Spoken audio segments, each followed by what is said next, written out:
You don't need a killer, pregnant for me. Ooh, I don't need no fairy tale. All right.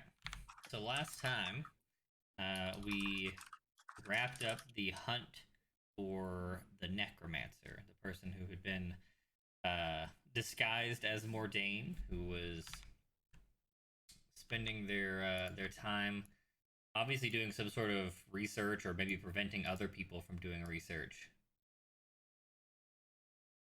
You chased him to a secret area of the archive and discovered his lab as well as his study. The study housing Mordain's, the real Mordain's stasis body. Then at the end of the hallway, you found an old classroom that he was using to do his work and were attacked by a series of skeletons, servitors, and then you considered chasing after him as he fled downstairs, but ultimately decided against it, and so you left. Then you were like, maybe we don't want to leave, and your indecision time was just enough for the great monstrosity of necromancy and life-sucking energy to climb out of the dungeons. You engaged it in the narrow hall, and a pitched battle ensued, and unfortunately, Ugla fell. His shriveled husk was deposited in the same closet as Mordain. The body closet. The body closet, yes. No, it's a skeleton closet. Oh, yes, the skeleton closet, of course. He was deposited there, and the trio decided it was best to head downstairs after all, to chase after the necromancer. You ran downstairs. The necromancer was obviously hastily trying to flee. He was gathering all of his notes and whatnot, stuffed them into a bag, and then blasted one of you before turning to run down the stairs. A hellhounded Rezik gave chase, but ultimately lost him as he had turned invisible and disappeared out onto the plains beneath the Alderheart.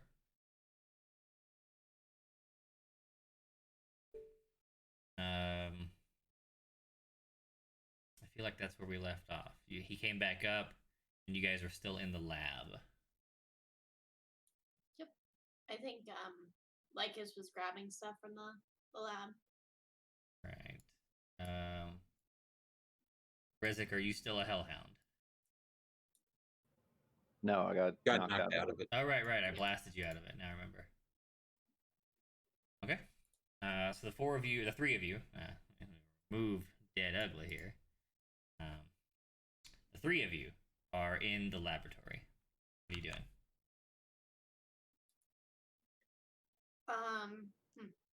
Genra's gonna look over to Lycus. Lycus, what do we need to take from here? Is there anything that you would see that you particularly want to? Perhaps we should search all these rooms around here. Yes, check his desk, check for any effects. I'm going to bar up this door so he can't come back in the way he left. And then we'll finish taking a look around and then go find. Good plan. Rezik, or whoever you are you okay? No, God, the reason why the No. reason Ugla's dead, I just let him get away. What do you mean? No, not okay. I'm gonna look over here. That's fine. Don't worry about it. We're all in a state of turmoil and grief and shock. It's just fine. Let's focus on what we have here, and then we can grieve as we need to once the work is done. Agreed. I'm just gonna go ahead and roll investigation just to see if there's any traps or anything. I assume that might be possible given this is a really important location for him. Sure. So You search about, and you don't find any traps. Largely, throughout the search for this room, you just find a lot more of what you found in the classrooms. A lot of loose paper, a lot of notes, a lot of different portions of birdfolk skeletons, and the back room. This section here, the top left area, actually had a heavy lock placed on it that has been broken now. Like there was like iron chain and a heavy chain lock. And inside the desk and seat and whatnot are torn to pieces. It looks like he was probably keeping the monster in there. got it. That makes sense. I'm gonna relay that information to Lycus and Resnick. Yeah. Throughout the search here, and going back to search the classroom up above, there's not much in the way of loot. If he had anything fanciful, he's still carrying it on his fleeing body. The things you do find are all the missing pages. Well, not all the missing pages. Probably 2/3 of the missing pages from all the books that you were attempting to do research on. Got it. So we know this is the guy that was doing that. Yep. And had replaced Mordain, probably. Right. He was thinking back on him. I mean, you were in combat, but especially with keen mind, he was wearing one of the blue pendants that gives you the illusion. He just hadn't. His wasn't active. So who is this other person that's currently Mordain? We don't know. We haven't went to see the dean yet to see if they even met. Hey.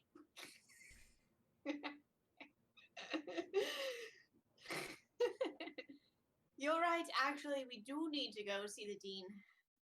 Lycus, is there anything that we need to pick up that you want us to get? If he left a journal or anything or on one of his desks or tables, as Lycus is like stacking furniture up and trying to like block off. I'm just gonna start grabbing everything. You grab all of the papers. Yep. But there We was can sort- no. Sorry, Yeah, there's no actual journal or anything though. Yeah. Okay. Yeah, I plan on grabbing everything that we can, Yeah. and then we can sort through it later. Okay. You grab all the papers. If you'd like, later we can dig through which pieces are the torn pages and which are basically garbage. Cool. Sure. All right. You guys finish that up. You head back upstairs to the classroom. You do the same here. You tear it apart. You get a bunch of paperwork. Same, kind of result. For all intents and purposes, you have finished here. What are you doing? Are you ready? Shall we head up? Yes, let's check on Mordain and Ugla and then head up. All right. I take it we'll probably be moving quite swiftly, as I know we're extra in a hurry. Are you? Are we? I don't know. Lycus is probably, it's not necessarily taking his time, but he's probably a little bit more leisurely, a little bit tired. True. We have been through a lot. All right. I'm hurting a little bit. Yeah. And your So buddy's not- dead. You heartless maniacs. That's what I meant by hurting a little bit. Yeah, that's why he's going slow. Right. Going to check on his buddy. Duh. Okay. You guys head back towards the study, and pushing the door open, you find Ugla sitting at the study's desk, bent over what appears to be some sort of piece of parchment. He looks up and seems hale and hearty. He's no longer shriveled. He isn't showing any obvious signs of wounding. Only major different feature is that his eye color has changed. He now sports a kind of ghostly gray, lacking any major colors to the pupils. But you will note now or in the future that they reflect any light source with a kind of eerie, wavering texture. So we're walking into a room and we see this. You walk into the room. Ugla is sitting at a desk, head bent over a piece of parchment, looking perfectly alive. Ugly. Yep. I tackle hug him. Tackle. Hey, did y'all catch the guy? What? No, we did not, unfortunately. Did we kill the monster? Your, We your did heart kill had the stopped. monster. Yeah, I died. Are you alive? Yeah, I think so. Totally a zombie. Do you know? Ugla, I think something more is going on here. I don't think this makes any sense. And as much as I would love for you to be alive, this doesn't.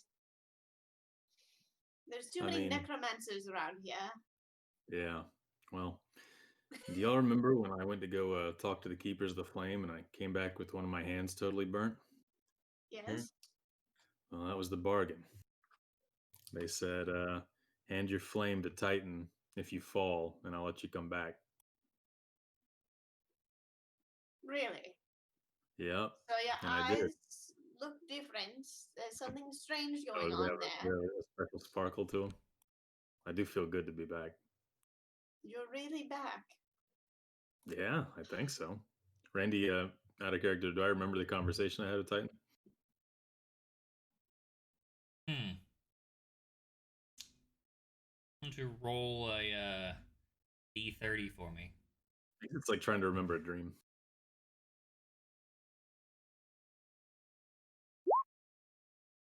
You remember about as much of it as you would a dream. You vaguely recall having a conversation. You're pretty sure you met him. And you might know snippets. So I'll remember like the imagery, like the strongest, like a still picture from it, and that we talked, and maybe a couple of words. Sure. Yeah, I was suddenly, I died, and I found myself walking along the corridor, just like underneath Alderheart, towards the Keepers of the Fire in their little hidden chamber down there. And I got in there, and there's nobody in there, and there's a big cauldron, and I lit it with my torch. Titan appeared, and we had a little conversation. You spoke to Titan? The Yeah. Titan? Yeah, I think I told him why I needed to come back. I think I Did you talk to I think I Craig? justified myself. Craig wasn't there. I haven't met him yet. Hmm. What about her? Did Maybe you, you lied to me. I got another burnt finger too. did you see my aunt? Was she there? Yeah, she was there on a dancer's pole over in the corner. No, I didn't. I'm see pretty it, sure it's sorry. Agla. Ugh, okay, I'm gonna pretend that never happened, and you just said no. Ugla mentally notices you deleting a memory. Well, No, it was just me and Titan, but I remember not really being able to comprehend him that well. He was pretty big, more of like not really. I still don't know if he existed or what it was about, or it's like a dream. But yeah, I mean, he obviously saw how I lived, and I told him, what I needed to do, and yeah. So I guess the bargain with the Keepers of the Fire held up. But yeah, I like I said, I did get another burnt finger, so I'm starting to kind of wonder about these. yes, are there some type of action that happens as a response to something you do? I don't understand. I mean, you died. I feel like I'm making sacrifices, and every time I do, I get something, but then I'm giving something symbolized by these fingers. And I'd like to know what it is I'm giving. Yes, that does sound. Maybe it's your time. Oh, okay. I mean, that'd be cool. I guess in the grand scheme of things, we all have to go at some point. So Either way, probably curse or something. So maybe we can. Is there a curses professor here? Like a warlock? Is that a warlock thing? He looks at Lycus. Who does the curses? I think necromancers do, but she didn't have much to offer us last. Oh, that was just her. Shit. Well, we got money now. Maybe we can go back to Cobblepot, especially since all of y'all have it too. Probably a good idea to know what we're doing, or what we're in for at least. well, if True. this is real, I'm glad you're back with us, Ugla. We I'm certainly glad I'm would back. not. Somehow I don't think I'm going to get another chance. I'm kind of out of fingers. That seems to be true. You got one left. Man, if only the force that guides me through life could read better, maybe none of this would have had to have happened. If only. I just Can feel like I, my spites were landing, but they just weren't doing the damage that they probably should have. Jenner's gonna walk over to the closet and look inside of it. Mordain peacefully standing. Oh yeah, he's in there. I actually woke up in there. Did y'all put my body in a closet? It was my idea. Yes, it seems reasonable given the circumstances. I mean, yeah, I Yes. guess you don't want anybody to find it. They might, like take it, turn it into a Undead. surveyor or something. Yeah. Exactly. Well, we should be going, I suppose. All right, so let's not tell anybody I died. Is that fair? That seems reasonable. Agreed. Yeah. All right, cool. Let's go I'm fine talk to the with that. dean and Red Seed and see what's going on. Red seed.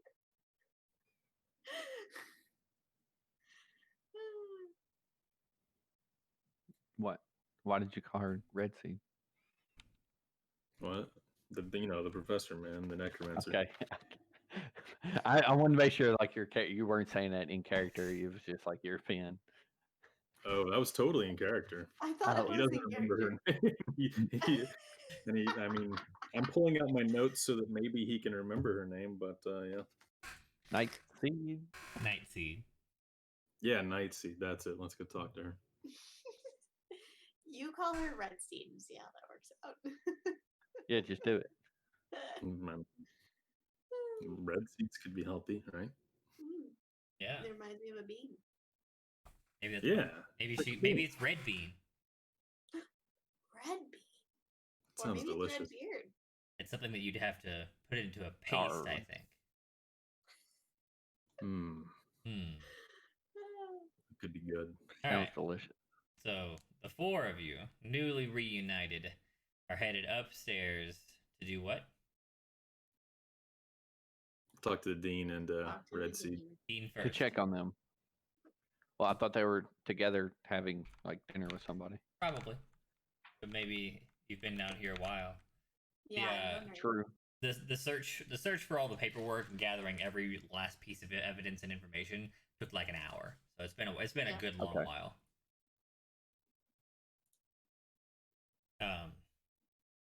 Cool. So you head upstairs or up elevator, I guess, because I don't really use stairs.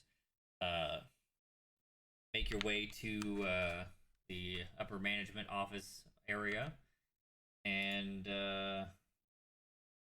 back to the dean's office. So, Ugla, what was it like?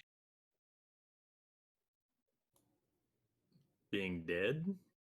Oh, the underworld. Oh, I don't know if I went to the underworld. I don't know where I went. I mean, it looked like the den of the keepers of the fire. Remember when I just ran off down a hole when we went to go find him? Mm-hmm. It's like that. It might have just been what I was supposed to see. I'm not sure if there's anything to it. And as far as the imagery goes, I see kind of like bits and pieces of it. I mean, just it helps that I'd been to the place that I thought it was before, so I kind of knew where to go. But Sure. yeah. Oh, the only other detail is that I was naked. I mean, I guess the armor would have made too much noise. We're woke and Like- dead, right? Like his shudders.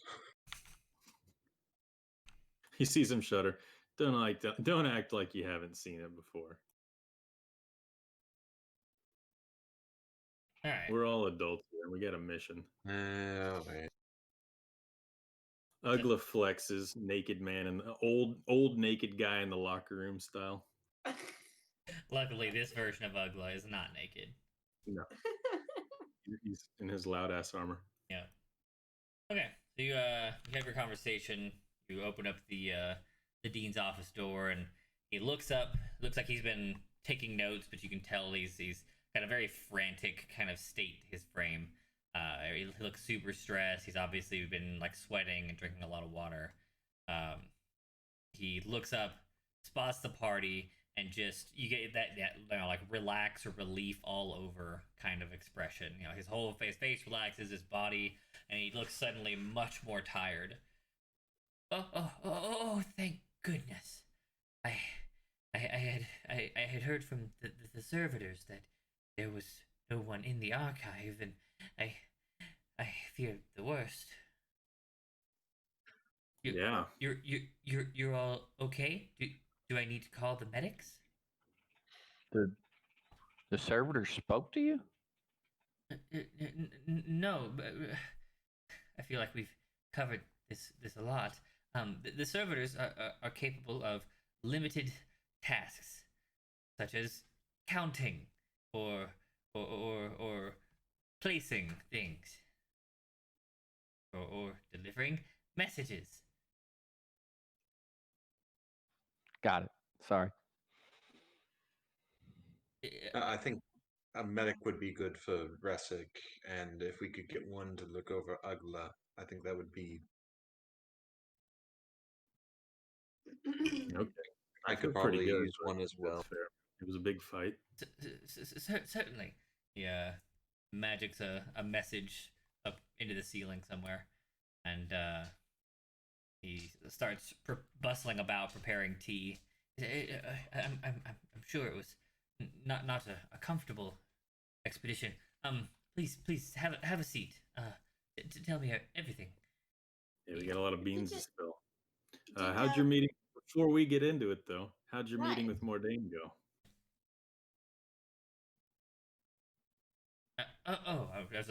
Randy was like, "What meeting? I didn't have one of those." He was distracted, unfortunately. Yeah. I wish I had one. I imagine you must have seen or met him. He didn't come at my request. He didn't come to see you in Nightseed? No. Oh, interesting. Ugla pulls the amulet out and puts it on. His eyes just widen with shock. Yeah. You see this little guy? Magical He takes it amulets, off. I see. People have been faking Mordain. Real and- Mordain it's- locked in a closet under the archive. Oh, good. Is he alive? As far You as we think can so? tell. Not sure. Some Excellent. kind of magical excellent. stasis, though. Oh, fantastic. I'm sure we can have that removed. Dog, yes, I see you. What do you want? Okay, all right, okay. And All then right. Ugla's going to take out the amulet. He's holding the amulet. He's just going to hand it to the dean. Y'all had better take care of this kind of stuff. I think so. Wouldn't want anybody else doing Yes. something like that. Yes, of course not. Thank you. Yes, there was a necromancer down there doing something of a ritual. A necromancer, you say? Yes. Did he give his name? Can you describe him? He was Yes, a a Corvum. Corvum. Corvum? Please, if you would, Kenna. No, go ahead. I just wanted to say that he was a Corvum. He had some skeletal minions, it seemed, and it looked as though he was teaching a class. He had an entire setup, like a classroom in one of the secret chambers, and yes, he also had a chamber of his own, a living space, if you will, where he had a lab and an office, and then another stairway downward into an escape, of which he used, unfortunately. Y'all probably want to go check out his lab. He got away, you say? Yes, Yes. we gathered as much of his notes and as many what seems to be some of the torn, stolen pages out of some of the archive books. And we killed his massive, shambling bone spider. Shambling bone spider. Yeah, it was like 4 people tall, tons of torsos and random bones and grabby hands. Almost killed me. Goodness, that's terrifying. Yeah, miracle we all got through. Indeed. Wow. I'm sure that was a harrowing experience. Oh, I believe the medics are. Yes, in here. Please, seize these fine people. Oh, so the big kicker on that necromancer corvum, handwriting didn't match Mortius's. I don't, Not at all. I don't see why it would. That makes perfect sense. Did we not tell you what we were thinking? You did, and as I told you then, that made no sense at all. But But he went missing. Yes. Old necromancer professor here. right, and the vast majority of people who even attempt things like you're suspecting die in the process. It is astronomically unlikely. So he must have been. You have a list of necromancers who are Yes. I've been looking through that after you mentioned Corvum. Can you describe his features more? black feathers, small tinges of white towards the base. Genra, your eyes see better than mine. Yes, the classic Corvum. Don't you fucking all racial ways. profile up in here, Genra. Fucking, he looked like a bird! He looks just like every other freaking crow or Motherfucker blackbird. looked like a bird. Great. Hmm. Thanks, What do you Genra. think?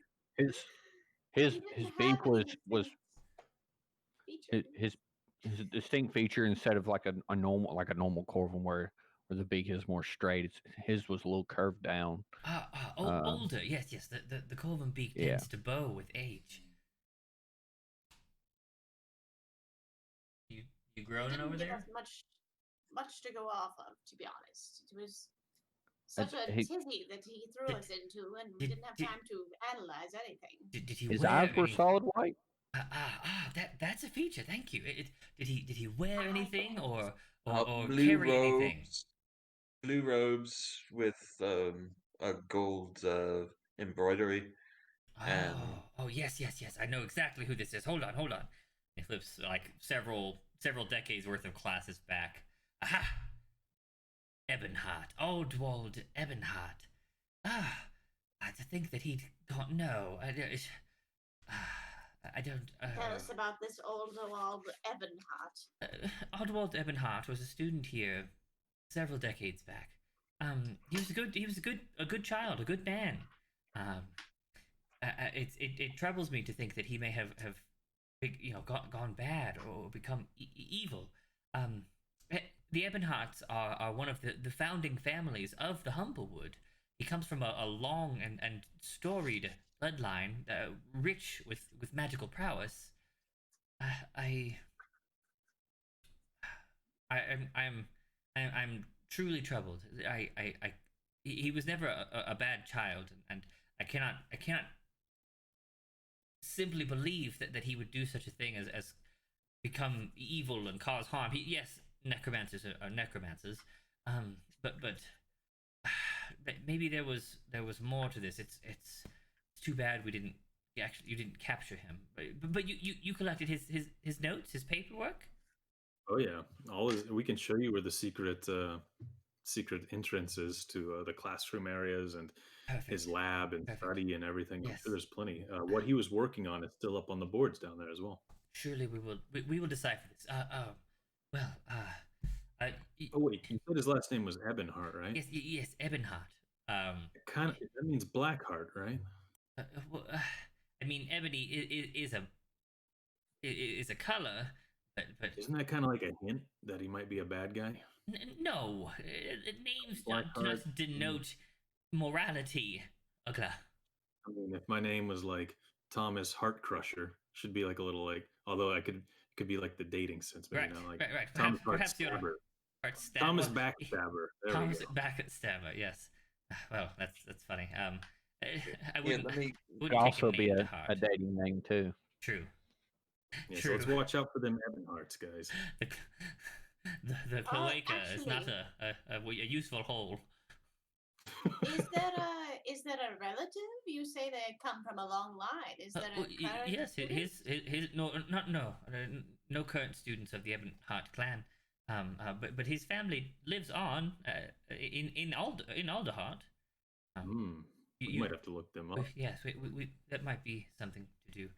So In fact, the medics have we should finished send a up. message ahead. He could have fled to them. He could, yes. I will do that post haste. The medics have finished up. You're all healed. Those of you who took any of the draining damage from the big bad still feel really bad. You still feel really tired, and you're gonna feel that way until you've fully rested. But at the very least, your hit points are back at their maximums. He looks out over you and he goes, I must truly thank you. You have done a great service to the avium, and now that we know what was happening, secrecy is no longer required. I will send out a notice to the staff and students of your heroic deeds, and we will throw a small party if you are amenable. We couldn't have done it without Nightseed. Duly noted. Thank you. The theoretical necromancy department does not get enough accolades. It was very easy to be suspicious of her and her motives and what kind of secrets she may be keeping or her role in any of that. But she proved to be extremely trustworthy and helpful. Excellent. I will be sure to commend her and reflect this on her yearly review. All right. I would hate to see you go away empty-handed. But first, I also must ask: did you collect anything of magical nature, of questionable origins that needs examining? A Let me potion. let me pull out all of his notes from his lab. No, he doesn't mean the when- notes. He's basically asking: did you get any loot? Yeah. He already knows about all the notes, and he's basically already asked for those. I'm assuming you gave them to him. Right. We gave those. Yeah. We found a potion earlier that we never had examined. I'm quite skilled at the appraisal of magical items. If you'd like. Absolutely. With a very genteel wave of his hands, his eyes glow, and he immediately knows this is a potion of reduction. The imbiber will shrink. Oh, we already oh, yeah, learned that. we knew that. Ugly forgot. Okay. I was like, I thought we Ugly looked at it, pretends but to be hearing this information for the first time. It's like, Oh, reduction. Wow. yes. Cool. Okay. Well, if that's all, I as adventurers, I would hope that you had found great treasure. But I certainly can't have you leaving empty-handed. Here, take this, and he pulls a ring off of his own finger. I believe you will find this to be of great use. And these two, and he reaches into a drawer and pulls out another pair of potions. These will assist you in any poisonous encounters. Do you have an enchanting department? Of course. Uncle pulls out his sword. I've been meaning to get this hooked up. Well, this is awkward. Fighting those skeletons back there didn't seem that effective. I'm sure it didn't. But the value of the ring I just gave you is worth 10 enchanted swords. Oh, cool. I can. What does I it can. do? Just a moment. So I can tell the enchanters to enchant your blade, but I would require my ring back. No. Okay. You've sold it really well. What does it do? That's fine. I'm just letting you know that if you wanted your blade enchanted, you would have to pay them for their time and services. Ugla flexes his black hand. Yeah, it just seems like everything's a trade-off. Yes, yes. But most of life is in trades. Indeed.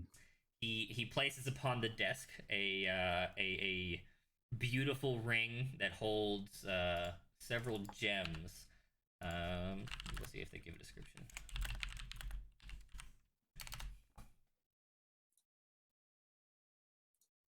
Oh, it doesn't hold gems. But it's neat looking. Copy, paste. It is a little dual ring that has an arcane inscription wrapping around its golden bands. This is a ring of storing spells. It can accept spells into it and then produce them later. This one, mine still has one quite powerful spell within it. That I will gift to you.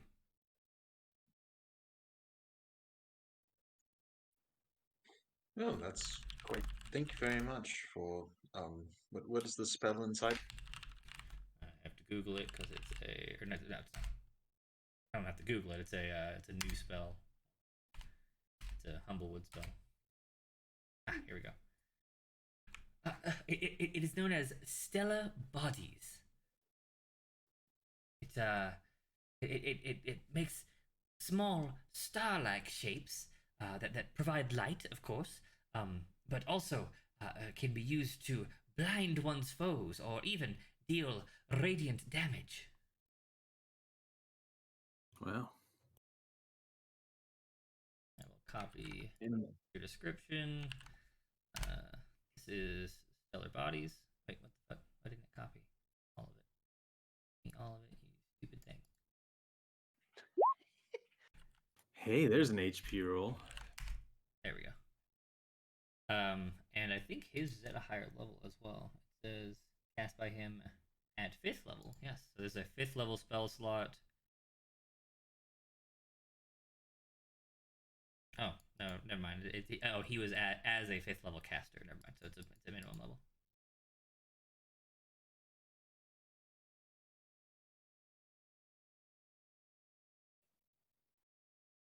So Stellar Bodies has a lot of little uses. As a buff, it will deal damage to people who attack you, or you can expend.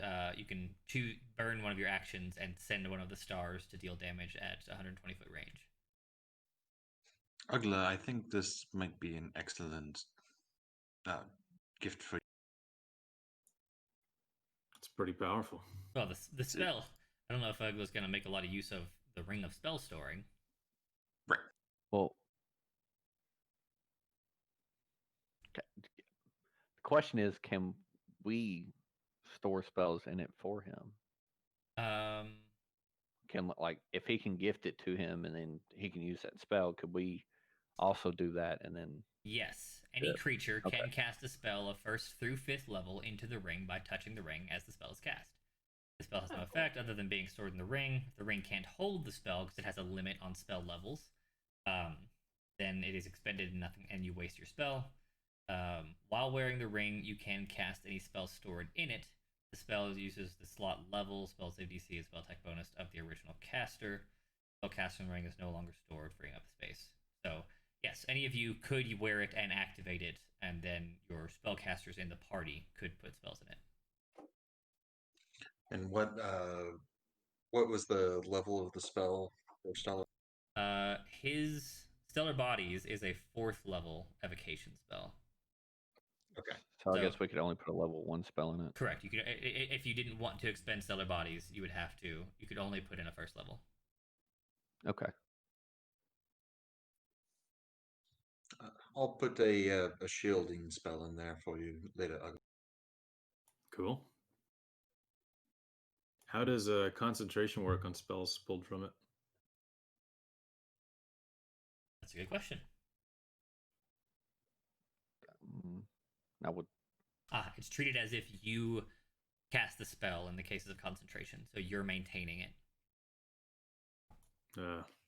But Stellar Bodies doesn't have concentration. It does not. Correct. It is a 1 minute duration, or until expended. And then the other spell I put in there, it has no concentration on it. Shield's an immediate effect. Oh, sweet. Yep. Last one round. Yep. Well, doesn't shield give you a shield bonus, which he already has? No, it's just a straight +5 to AC. Dope. It's why Ooh. it's why Sword and Board Paladin or Sorkadin is so good. Yeah.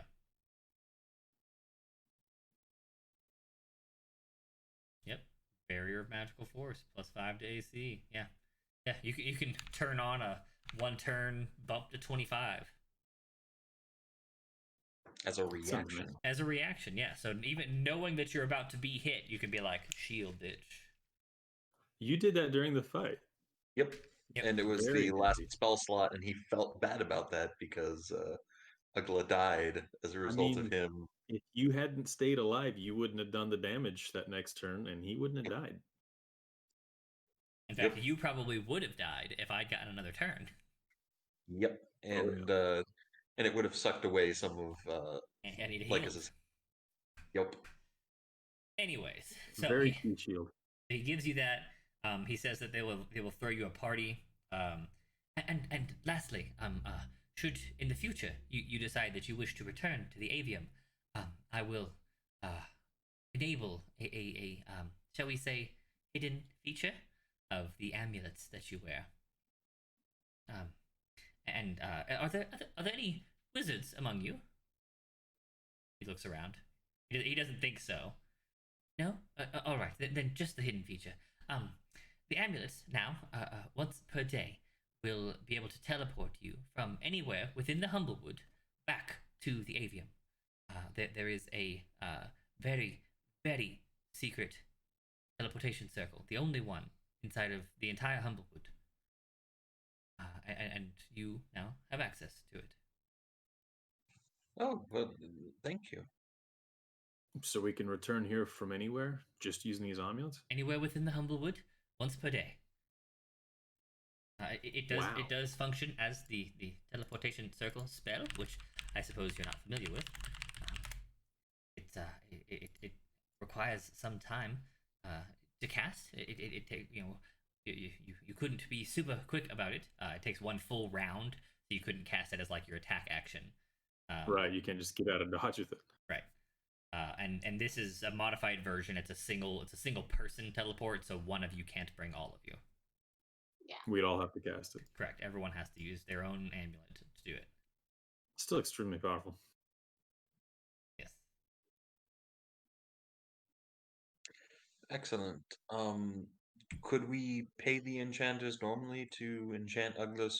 Oh, of course. Yes, please. But by all means. And I think it will probably take us a couple of days to go through all of this paperwork, as well as a very, very thorough search of the secret studies. But in 2 days' time, we will hold your party tomorrow, and in 2 days' time, I will meet you again with our findings, as well as perhaps more information. Excellent. Let's have a little R&R. We've earned it. Absolutely. Could I speak with the divinations professor? I would recommend it. However, I would that was something that was on my mind as well. I would suggest you wait until we have collated our findings, so that when you go to see him, perhaps you will have more to ask of the diviner. Ah, I see. I also have a personal topic I would like to address. Oh yes. If it's personal, feel free. Yes, thank you. I would also like to go back and see Nightseek one last time, as I have a piece of equipment that I'd like her to look over. I see. Yeah, it'd be good to go talk to her for a summary, too. Oh shit. Yeah, we can go talk to her. Pepper, there's a new narrative telephone tonight. Really? Yeah. That was super fun. They are I fun. loved it. Like, I was like, oh, this is really long. And then, like, I was, like, definitely into it. As soon as, like, the third person came on. And then the last girl, it was just so funny.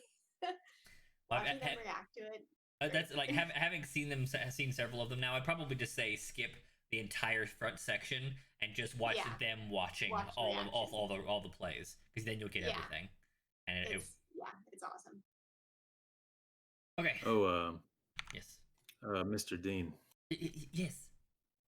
I have one last request, and I think Nightseed probably mentioned it earlier. Is there any way that we can take our personal servitor, which seems to have developed consciousness with us? Ah, yeah, yes. She did mention boy. Um. Well, I won't lie. I had thought about this. I could resurrect him for you. Get out of town. No, I live here. I Absolutely. live here. I will not be leaving this town. Just this pure look of shock washes over Ugly's face. Absolutely. I mean, he's such a delightful, friendly little guy. It's sad to see him in this state. I think he's earned it, if it's doable for you. Well, I mean, not me. I'm not a cleric, but we do have a cleric in the avium. That would mean a lot. In fact, that would mean pretty much everything to me if you could do that. I will inform Morty that his services are needed. Morty. Oh, we needed to talk to him anyway. Cool. This is just lovely, man. We're going to be able to do exactly what we needed to do. Thanks to you, Dean. Thank you. Thank the circus. Who was that again that brought us all together here? The circus? Yeah, didn't you say that was your wish at the wishing tree? Oh, yes, it was. Very fortuitous. Indeed. Well, you all look exhausted. No offense. Why don't you head to bed, and I'll see you tomorrow at the party. All right, see you there. Wonderful. Today and tomorrow, feel free to once again, avail yourself of the avium. Yeah, go poke around and see what we can learn. Certainly. Now that we have some free time. Yep. Rezzik's over there like, ugh. All right. Cool. So it is. So you spent the entire day searching the archive, then an hour. So it's late evening, early nighttime. So two of you are quite tired. But you're technically free to do as you wish. Here is it. Deborah You have to go talk to Craig Christ, see if he can teach me some of those spells. I mean, if we can find them, I'm more than happy. Cool, man. I'd like to Yeah. learn some cool spells. Deborah is going to grab a bite to eat from the cafeteria, and then she's going to head over to Nightseed's room. All right. Lycus, what are you doing? He's gonna probably send off a note to the divinations professor, say, "Hey, can I meet with you tomorrow morning?" And then just like Just like crash. okay, cool. Yeah, you'll be asleep, but your compatriots or boy will receive an acceptance for breakfast. Duo, you go hunting for Craig Christ. You don't find him up in the divine area, but one of the students who happens to be like staying late studying says that he got called away suddenly to set up a party. Oh, cool. What area? The main dining hall, I think. All right, let's go Here find we him. go. Oh no, Okay. I'm gonna be super charismatic. All right. Genra, you had to see Nightseed. Yep. Are you heading for her quarters, or are you going to try and find her in the classrooms? Does she think that she would have classes at this hour? Or? No, it's after class time. She's likely either eating dinner or at home. Yeah, she's. I mean, if she can. Well, they have a separate cafeteria, right? They do. Well, Okay, they have yeah. they have a communal eating space, but the cafeteria, the kitchens are global to the avium. There's just one giant one. Are they near one another to where she could just pop in and see if she's in the communal space, and if not, she'll head on her way? Yeah, sure. All right, so she's gonna check there, and then yeah, if not, she's gonna head to her room. You head to the communal space, and you do spot Nightseed. She is just throwing out the remnants of her dinner, and kind of talking at another professor, not rather than to. Okay. Oh, good night, Professor. More. Good night. Did I just miss Morty? Maybe. Oh, Professor Nightseed. Do you have a minute? Sure. She's like this bitch. She's having a good evening, and then this bitch showed up. The nat 20 on intimidation, calling her out in front of the dean. It's fine. Here comes the It's fine. fireworks. Well, we've had quite an eventful last few hours. How have you been? I've been fine. I had a lovely time explaining the details of my illegal experiments to the dean, and promising that they would be fortuitous to the avium and its benefactors and its what's the word I want? The people who give money. Lobby? Benefactors, fine. I don't. Now the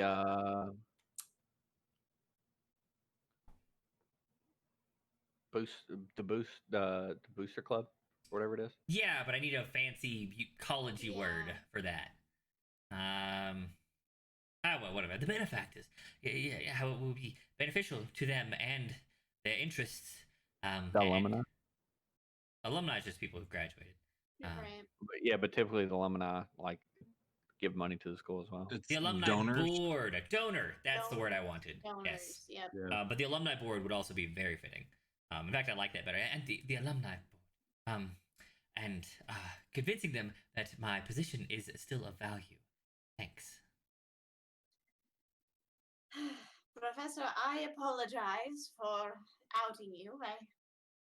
I think I misunderstood what the dean had said, and to be honest, it was my mistake. I hadn't intended to rat you out in that way at all. But hopefully it lands you in a better position, and you don't have to feel as though you're doing something that no one knows about now. I'm sorry. I can't possibly see how that would happen, but I appreciate your attempt at apologizing. Well, since I have a moment, and since we're not in a dire situation, I figured I would ask you about this dagger that we found a while ago. I'm not quite sure if you're the right person to look over it, but I think perhaps there might be some sort of necromantic aura about it, or something that well, maybe you'll know something about it. And then she grabs the dagger and shows it to her. She jumps in fear the moment you pull the dagger out. Not because she recognizes it, she thinks you're going to stab her. I'm not going to stab you. I would like you to look at it and tell me if you know anything about it. Kind of like older, not really burly, but trying to look burly professor walks up. Professor Nightseed, is everything all right? Oh my goodness. You're blowing this out of proportion. I'm not here to murder anyone. It's quite the contrary, actually. Well, you did just pull a dagger out in the middle of a public place. I told you I had something I wanted you to look at. Yes, my own life's blood upon the floor, I'm sure. Okay. You can see that she's enjoying this. Of course. Well, perhaps there was a misunderstanding. Thank you, Professor Morty. Please have a good evening. Professor Morty. No. Please, let's talk about this dagger of yours. This guy is so elusive. He comes and goes so quick. She Please place it there upon the table. She does it. Okay. And step back if you would. All Further, right. further, further. Okay. Thank you, How- thank you. You're like 15 feet away across the room. Are you going to tell me anything while I'm back here? I'll think about it. She starts magicking at the dagger, and her eyes glow, and it looks like she's casting another spell of some kind. Just- After a few minutes of study, yes, I do believe I have divined its properties. It is certainly a magical blade, and it looks as though it does have some sort of necromantic properties. It seems to have a draining activation of some kind. That it pulls the life force from the victim. Is there any sort of way to look into its past in some manner that you can get some sort of historical sense of who used it in the past? Is Nightseed high enough to cast Legend Lore? She level 11?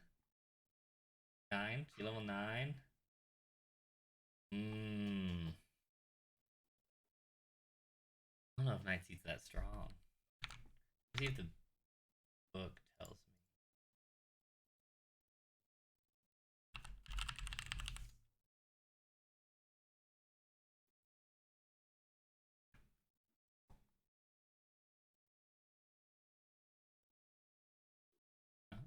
He also uses. Oh, there we go. CR6. Yeah, she's got a 5th level spell slot. Yeah, sure. She knows. She can do Legend Lore tomorrow. She goes, well, there is a spell like that, but I can't say I prepare it on the regular. I could check it out tomorrow. Or alternatively, of course, the dean certainly knows this spell as well. Oh, wonderful. I mean, if you'd prefer I go to the dean, just let me know. Otherwise, I would love to leave it with you and then reconvene tomorrow if that works. No. I think you should ask the dean. Y'all seem to be on great. You like one another. She pointedly says, as if, well, I must be getting on. Good evening. General holds back on saying all of the other things she wanted to say. And then just goes back to the room. Okay. All right. Duo, you head to the primary dining hall. And you can see that the far section, like closest to the windows, has been curtained off. There's this big curtained area that's gets like blocking about a third of the hall. What are you doing? Is there music coming from it? Nope. Head over towards where the curtain is. I guess he's Yep. setting the party up over there. Okay. As you close in to the heavy curtain, you do start to hear some commotion and a little music, but it sounds more like one person is singing to themselves rather than like actual music's going on. Lean towards Rezig. Does that sound like him? It definitely sounds like him. Oh yeah, you're in for a treat. All right, cool. Let's do it. You. Well, how do you approach? Do you open the curtains? Do you slip in? What do you do? I'm gonna move it aside and take a little peek. What do I see?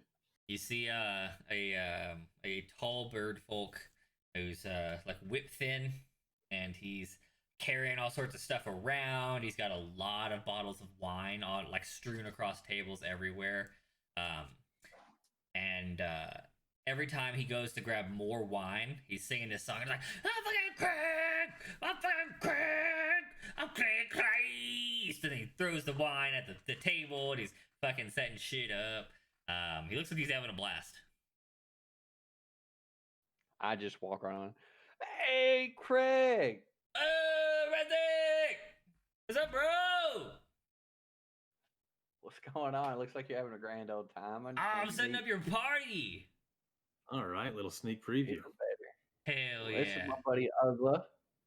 Nice to meet you, Mr. Ugla. Christ. Greg It's an honor. Christ. Cool hands, Reza bro. told me all about you. He said, cool hands, Yeah.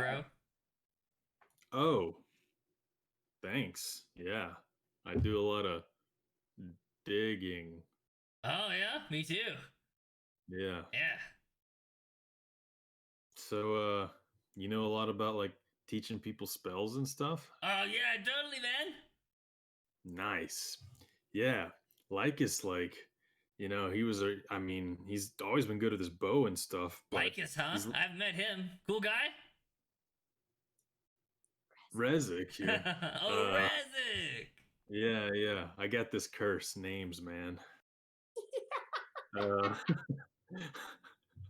Uh, but yeah, he's always been really good with his bow and surviving outdoors and stuff. But Yeah? these last couple fights, ever since he met you, he's been casting all these crazy spells and stuff. And I was hoping maybe you could teach me some cool stuff. I can, dude. Yeah. Are you a wizard?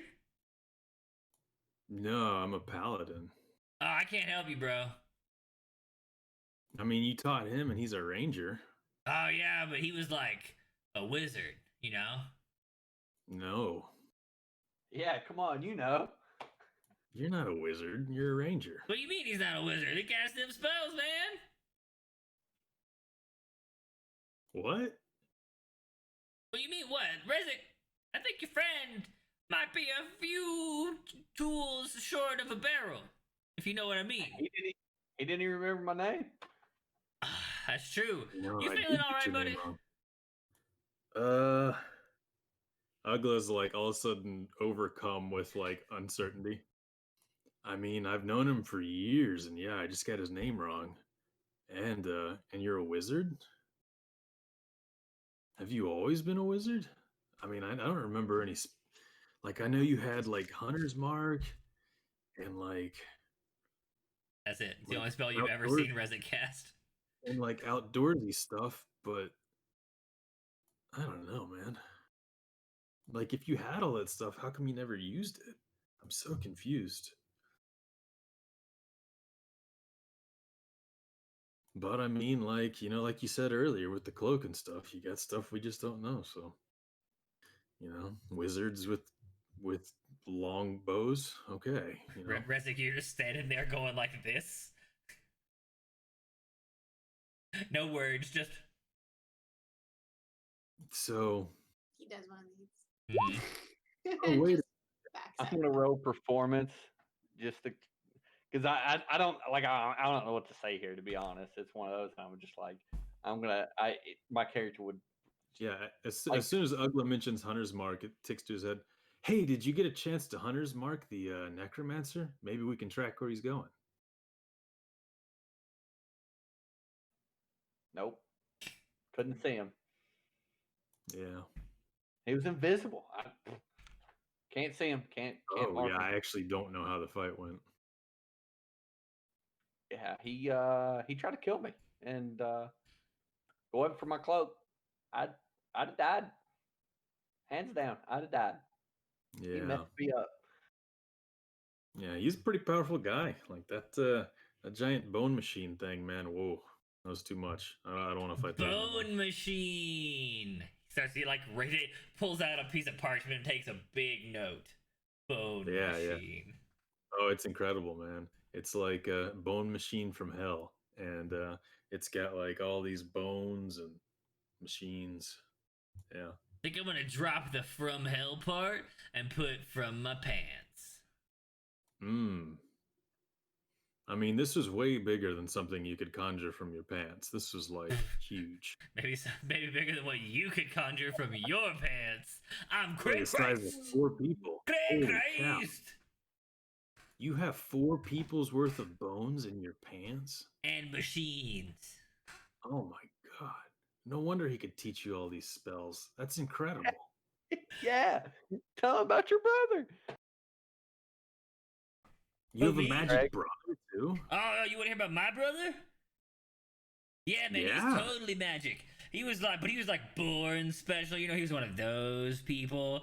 Dad really favored him. He was like, You know, like, you're my son and me, and you could save the people. And then it came my turn, and I got bored. And he's like, Craig, you're pretty cool.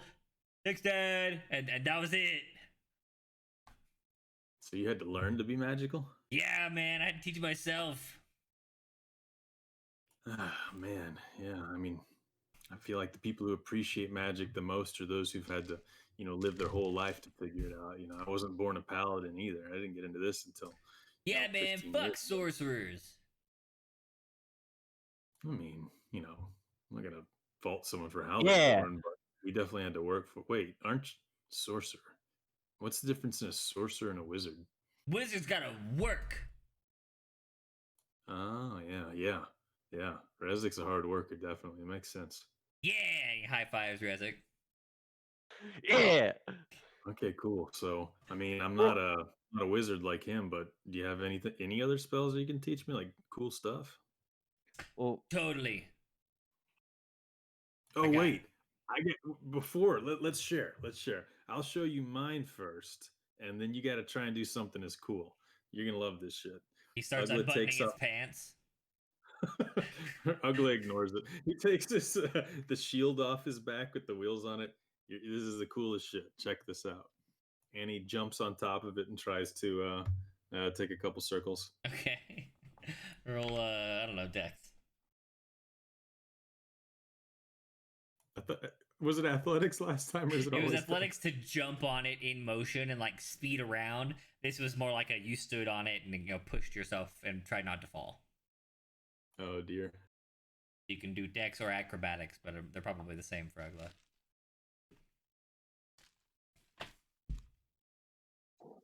Hell yeah. Continues his luck at this board. Always the perfect skateboarder. All right, yeah. You do a couple of cool circles, a figure eight or two, and he's like, holy shit. I was going to show you, because you showed me yours, and I was going to show you mine, but I think I'm about to show you something better. Watch this.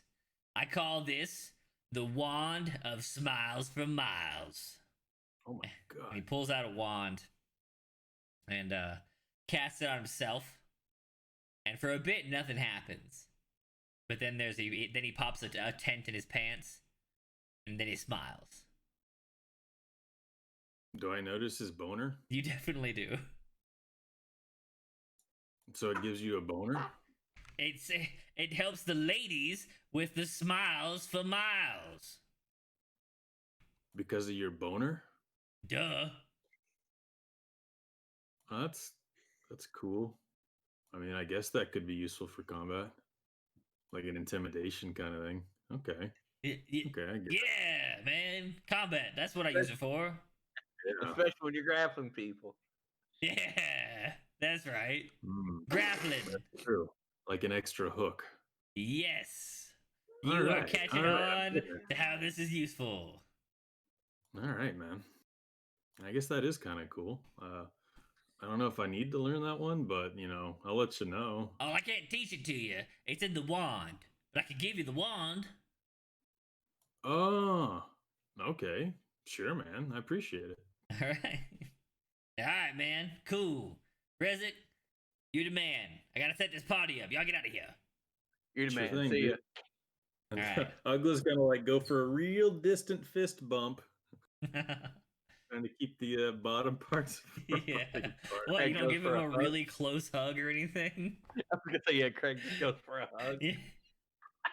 Craig's goes in- yeah. absolutely the guy who would go for a hug with a boner. Craig's like, you the man, Rezik. He just lets Rezik go, but then Ugla, he's like, here's the wand. Now bring it in, bro. Ugla thinks to himself, "I'm glad I'm wearing what is it, splint mail." Yeah. Strangely enough, still noticeable through the splint mail. Wow. It's very hard. Yeah, actually, Ugla's somehow very impressed now. To feel it Okay. through pure metal. Like that must be a hell of a spell. He's a powerful caster. All right. So Ugla, are you officially gonna take and attune that ring? Oh, the spellcasting one. Spell storing, yeah. Yes, Ugla's gonna take and attune it at least to use that initial spell off of it. Okay. I have added it to And your then sheet. he'll And then he'll, talk to the group and maybe give it to somebody else to use after we take care of that charge. Alright, add it to your sheet. Currently holds shield, and where did my description go? It's called Stellar Bodies. Stellar Bodies. Okay. You can add that to my spell sheet. It's not your spell sheet, your items. It's in your equipment section at the bottom. Oh, I was hoping you would add the Stellar Bodies spell to my spell sheet under its spell slot, so I'd know it if I needed to use it. I can do that. How do you easily add spells in Roll20? In Teach me your ways. It's in the lookup, but it has to be a regular 5th edition spell, which this is not, so I couldn't do it anyway. That's okay. But in the look, I've got the text in chat. I can add. In the compendium top right section, if you click the little information circle, the eye in the circle, if it's searchable, like if you can find something with the search feature, you can usually drag it into a character sheet. You drag and drop them? Yep. Yeah, Okay. you can drag drop. Because I was finding them, I'm like, how the fuck do you add this to your spells? All right. There. Done. Ta-da.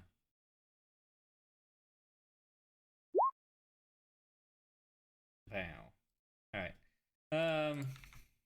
Cool. You got that. That's there. Then I will put the description of the wand of Smiles for Miles in the chat. Whoever has that can put it there themselves. All right. Beast is hooking everybody up. What's going on? Oh, Beast is hooking everybody up. What a man. Who Wow. is this generosity? How do we deserve it?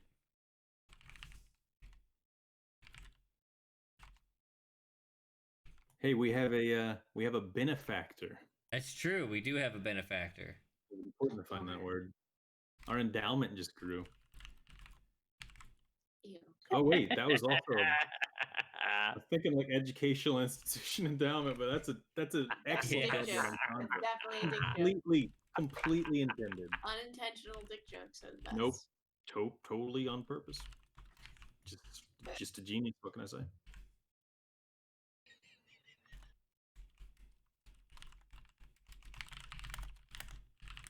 I got to come up. I think I'm gonna wait. I think I'm gonna wait like 5 or 6 sessions, so everyone forgets that Ugla has a boner wand, and then in the perfect moment it'll come out again. Oh, he's definitely gonna try and use it whenever he's grappling somebody. Oh my god! I That's think I don't know if Ugla was totally sold on that. I don't know how oblivious he was to it, or how much he that was him being like, nice, pretending like it had some sort of applicability there. The reality is he was kind of creeped out by that, but he's an okay guy. It was more about like when you meet the friend of a friend and they're just a little weird, but you don't want to hurt your buddy's feelings, so you're like, yeah, cool. One of those. Yeah, one of those. Oh my god. The failure. Okay. So, wand description is in the chat. Thank you again, Beastly. You're the man. And we are finishing up the night. Everyone returns to your apartment. What are you up to? on the way back, I just say, I just asked Ugly if he could just not say anything about talking with what? Craig. About Craig. Don't mention anything about Craig. That was weird. Like, why? Do you really want to have to explain to them about the whole wand thing? No. I'm gonna use this wand for something funny at some point. I won't tell anybody about that. And I'll wait till the time's right, and this will be the perfect prank. This is one of those items that your DM gives you as a joke and then forgets about. And like 6 levels later, you're trying to bring down or discredit the evil dictator, and you're like, boner. Oh yeah. I mean, I love the RP in this game and interacting with NPCs and stuff. So just like you've given me endless possibilities for fucking with your NPCs. Yep. I'm very excited. Yeah, I definitely won't mention the wand and stuff because I don't want to, spoil a surprise when I decide to use it. Yeah. So you want me to I don't know. You want me to lie about Craig? I mean, I can. But I mean, I can just say. I mean, it's not lying if I just tell people he's kind of weird but coolish. I Right? was gonna say we didn't find him.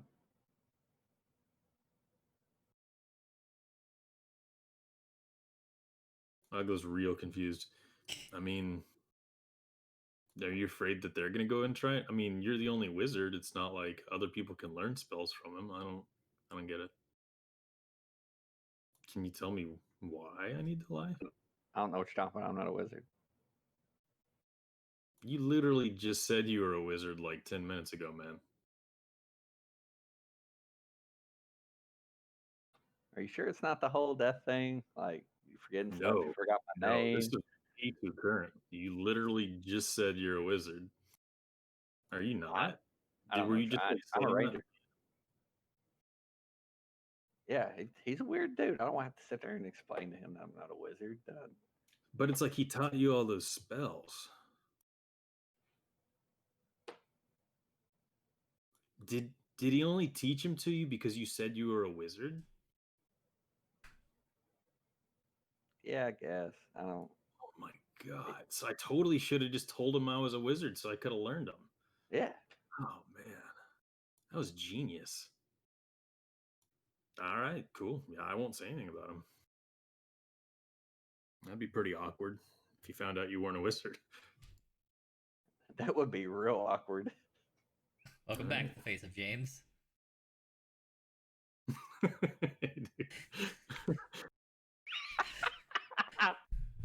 All right, so you have that little side convo. The three of you return. Lycus is passed out in bed.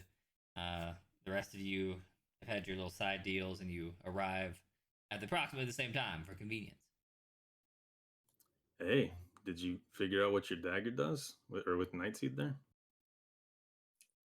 So, as you guys are walking into the room, you hear Genra singing like a tune. She's not really loud, and she sounds kind of irritated. And she's like, Nine seed, I'm going to fucking stab this bitch with this dagger. I'm going to kill her. And she's just really irritated. But she says that under her breath, kind of. So Ugla does not say, "Hey, how'd things go with Nightseed?" If he hears that. No, definitely he's gonna say that because that's ugly. He doesn't. Just ask Oh. her. Just ask her. So he hears that song and he walks in and says, "Oh, I take it things went really well with Nightseed.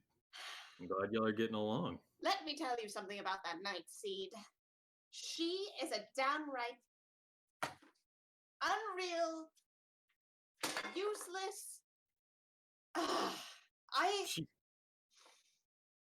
She totally blew the case open. I tried to be humbling and admit my wrongdoing and my mistakes, and then she is a garbage human. No, not human being. A garbage professor and being, and does not deserve my time. What and happened? I will cease from What did she ever do? mentioning her name again. I'm done with that. What happened? I don't understand. She was so helpful. Useless. Actually, she's useless. She helped us put the whole case together. No, she is just. She provided writing samples from her father. I don't even want to She talk about admitted that she's been doing experiments on the servitors. She gave us weird information about Mordain that led us to figuring out it was him. She's without her we wouldn't have solved anything. She was very useful. I take it it's not about the case. What happened? Yeah, what's You going know, on with you, Genra? Like you're wow. let's just talk about this. I've Some- had a something long happened. day, as have we all, and Oh, I oh thought that we could put water under the bridge and move on with our lives. And apparently, I was wrong about that. And you know what? It's just actually insane that I would ever think that someone so pathetic like her could ever be real and empathetic and actually want to help. So, you know what?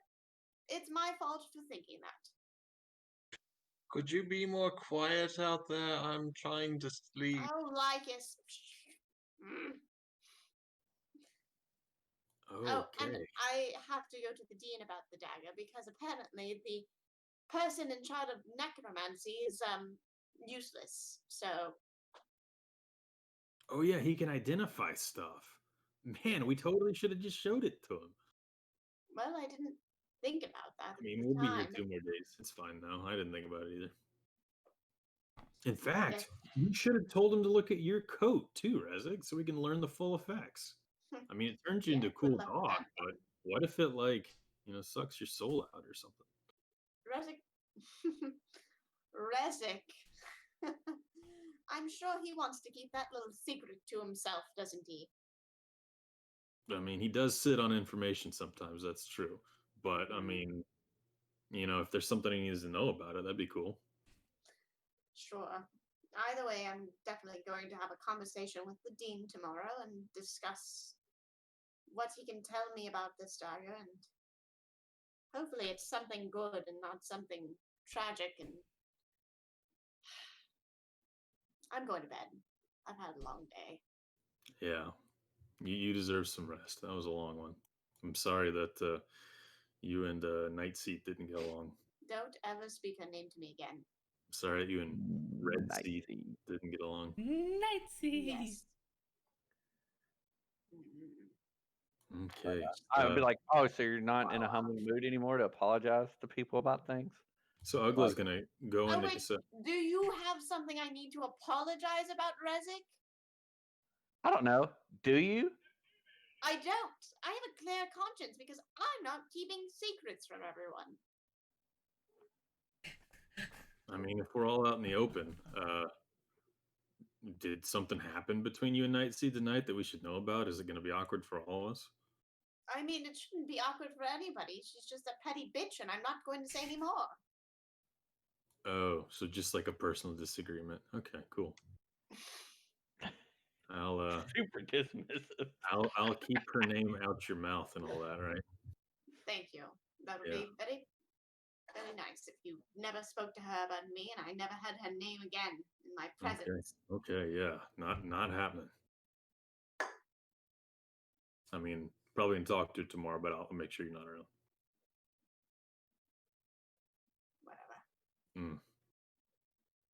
So you're getting ready for bed? Yes, I'm quite tired. Well, I hope you get some good rest tonight. You earned it. Thank you. And don't go dying on us again. Yeah. Hopefully not.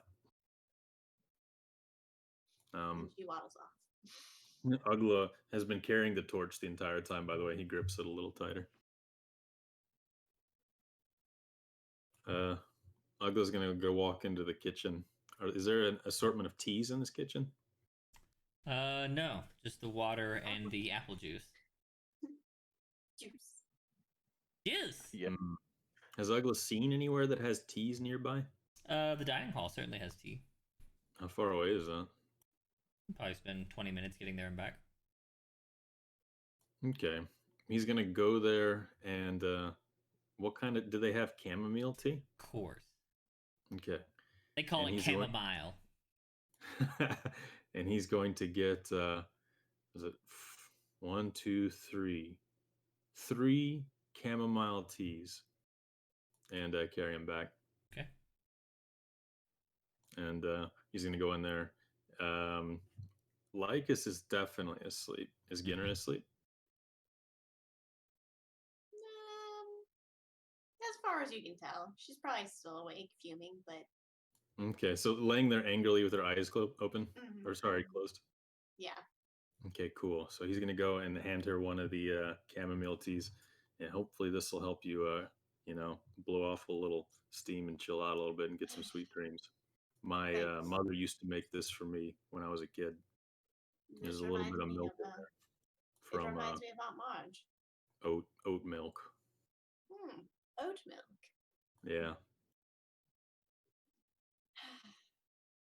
I've spent so many days feeling all over the place, and this entire experience has been rather stressful, and I just Yeah. can't stand these people hiding things and Oh being man. deceitful. It's a big old hut full of wizards, of course. All these wizards have secrets, I'm sure. They know way too much. All the wizards? What about Rezik? What? Why are you laughing at that? He's not a wizard. You got secrets. I mean, yeah.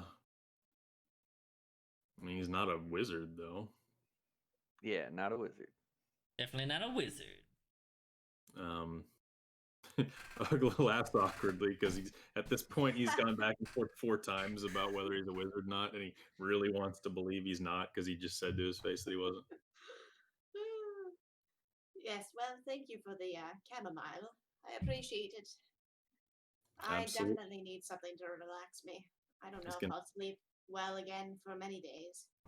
he's gonna What is it?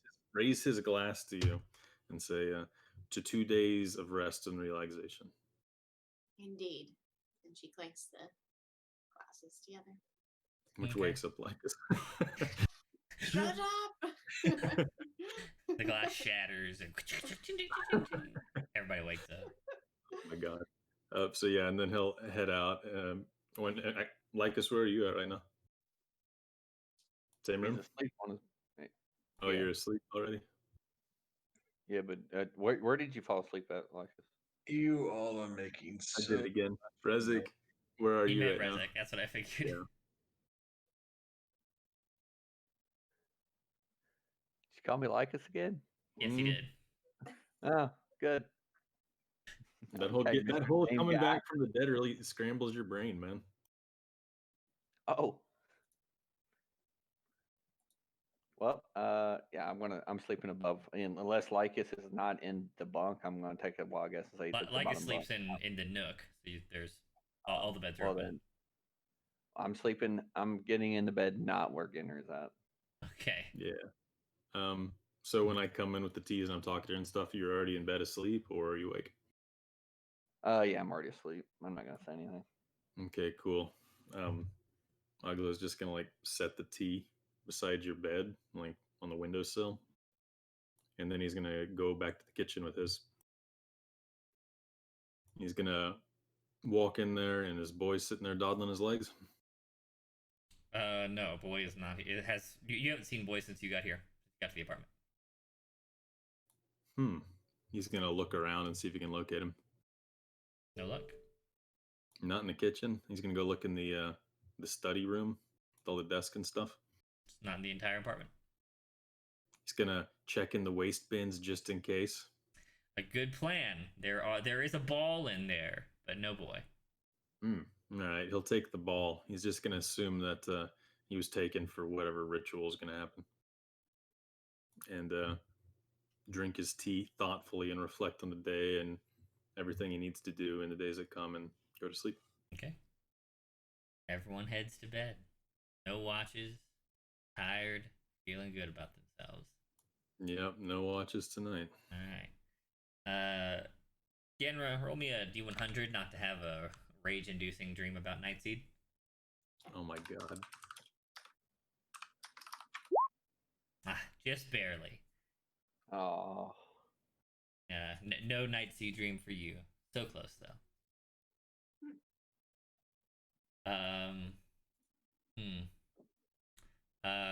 Rezik, roll me a Constitution save from the old Rezik sheet.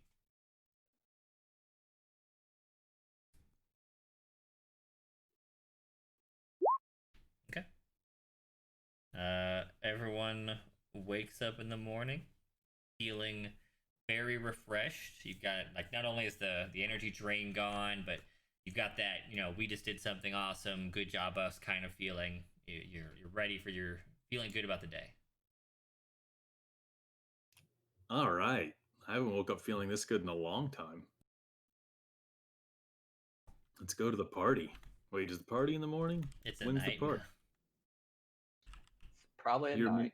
Yeah, Okay. probably, I Definitely a night. suppose. We should probably go see Morty. I saw him in the cafeteria the other day, but I didn't have a chance to speak with him because I was speaking to a rude bitch instead for some dumb reason. So, Mm. yes, we should go speak with him. Yeah, let's try to I avoid need to- having conversations with rude bitches and focus on people that we like today. Yes, you hear that, Rezek? Don't be a rude bitch. Ugly smirks. Take your own advice. I will. All right, no daggers either. Anybody, come on. Oh yeah, I'm gonna go over to the old enchanting wing, Okay. wherever that is, and Morning see if I can put arrives. this money to use. You have breakfast. You have water or apple juice or who knows what. What are your plans for the day until party time? Go to the enchanter, drop off the sword and the money, and then inquire about Boy, and then Okay. try to meet up with the group to go talk to Morty. All right, Resnick, what are your plans for the day?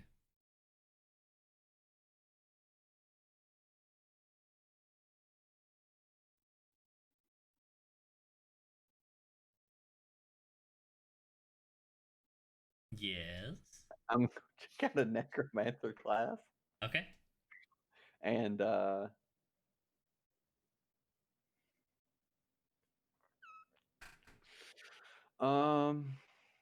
Oh my god. hold on, I'm trying to think what else I'm gonna do. And I guessing, well, no, I guess they're gonna have to take a couple days, and they'll probably give us the information. So Yeah, you're supposed to meet the dean with for all the info tomorrow. yeah. Uh,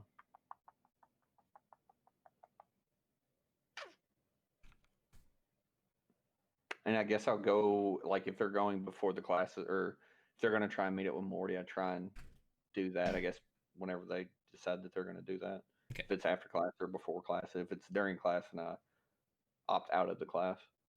Okay. Genra, what are you doing until party time? Genra is, since she has some downtime, she is going to go see. What would it? There's not really a professor of bards. Like, would it be like a music class? Bards, Like, what bards are technically an arcane discipline, so Okay. yes, All right, there so is would in be- fact a small college of music within the avium. Okay. All right. So she's gonna go check that out. She's gonna take her lyre with her and see if she can see what they're about. She's just curious. Okay. So If you decide to spend the better part of the day here, you can swap out another of your spells for something on the bard list if you so choose. okay. Yeah, she's definitely going to be spending the majority of the time there until the party. So Lycus, what are you doing for your day? First thing is going to be advising Ugla about how much he should expect to spend with the enchanters. Good plan. Oh, do you have time to come with me? I really want to meet with the divination professor as soon as possible. Okay. I can come with you, but it might be a good learning opportunity. I mean, I can barter pretty well. I just need to know like what I should be expecting to pay and what I'm looking for. Sure, sure. Depending on what the item is, I tend to spend, if I'm making something like an enchanted weapon, like what you're doing, maybe between about 200 to 250 gold pieces in materials. And then I usually charge double that for the time, for about 500 gold. Hmm. Maybe we can get a steep discount on account of saving the school and all that, right? Exactly. But there's enough money there for you to be able to enchant the sword. Um, honestly, if you go visit with the enchanters and you find that they have it's called a wand of the war mage, um, that would be excellent and very useful for me. Wand of the War Mage. Ugla writes this down in order to avoid the memory curse. Yeah, I'll ask about that too, man. Would that be for you? It would be for me. I haven't gotten any um, special items for myself yet. Oh yeah, that's funny. Like you can make all this incredibly cool stuff, but you just keep giving it to us instead of using it for yourself. Very cool. Mhm. Oh, by the way, your ring. Let me go ahead and put that shield spell in there real quick. Oh, okay, cool. He reaches up, taps the ring, puts a shield spell in there. Okay. The word to activate it is Shield. Cucumber. off me demon. Off me, Off. demon. Off my demon. All right. Off my demon. All right, I'll write that down too. I'd Mhm. have to ask you in the middle of battle though. True to form, Ugla's impossible to remember the name of anything. He writes down Funky Cole Medina. Well, I'll have to see how that goes.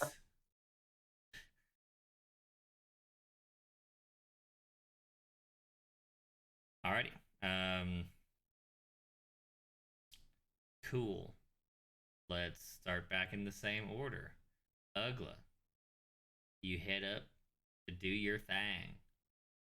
All right, Enchanter's department, please. Mhm. He says to the elevator. All right, the elevator takes you to one of the larger wings, and you see a bunch of students, but no like obvious signs. But the students are all headed for classes, and one of them will happily direct you that the enchanters occupy one of the larger terrariums. Yeah, he's gonna walk up with his skateboard shield in one hand and just go, "Hey, fellow kids, which way to the enchanting area?" They look over at you and look at your cool shield. Ah, yes, hello, fellow kid. The enchanters are on the sky terrarium. Would you like to come with us? If you're headed there, tubular. Tubular. Yeah, I mean it's like a tube, right? Yeah, totally. Very tubey. Cool. They walk you over to the sky terrarium, and you could find the enchanting professor and his primary students there. Are they teaching right now? Yes, but the enchanting class is more of a hands-on, practical kind of deal, Oh, like wood cool. shop, but for enchantments. So he or she's just walking around like looking at what everybody's doing. Yeah, he's walking around, be like, "Oh yes, you'll want to add a pinch of diamond dust so that enchantment won't take hold," stuff like that. All right, cool. I'm gonna walk in there and seek him or her out. He is instructing various students about the qualities of different gem dusts for the purposes of enchanting. Professor, good morning. Can I have a moment of your time? Good morning. Ugla. Hey, yes. Have we met? No, but we were told that you all would be around these last couple of weeks, and adventurers like magical stuff, so I assumed I'd be seeing someone eventually. Yeah. All right, cool. So they told you giant old Strig is on the way. Actually, they said weird looking shield. Oh, yeah. Yeah, it's cool, right, man? Just Yeah. got that made in Alderheart last Su- week. Super cool. I mean, you like the construction of objects. Would you like to study it? I have seen Steve's work before, and I've had my fill of it. Wow. You even know the I mean, I guess it's got his signature in giant flaming letters. How can you miss it? It really But, does. I mean, cool. Yeah, actually, no, I'm here for something a little different. And he pulls his sword out and he says, "Yeah, this was made out of sky metal. Oh, It's I see. it's real sharp and almost impossible to destroy. But I was using it to fight. I don't know if y'all heard about this. A giant, I don't know, 4-person tall skeleton monster down in your archives, and yeah, it was not super effective. I had not heard about a four-person call. skeleton monster. The dean has Yeah. called a staff meeting, but he hasn't told us that yet, I suppose. Yeah. Well, I that does sound terrifying. And I've Mm. yet to actually work with sky metal, so this will be an adventure. Cool. Maybe you can help me and you can learn something. Maybe so, yes. So, what would the material cost be involved in making this a magical blade? Well, that depends on the magical properties you seek.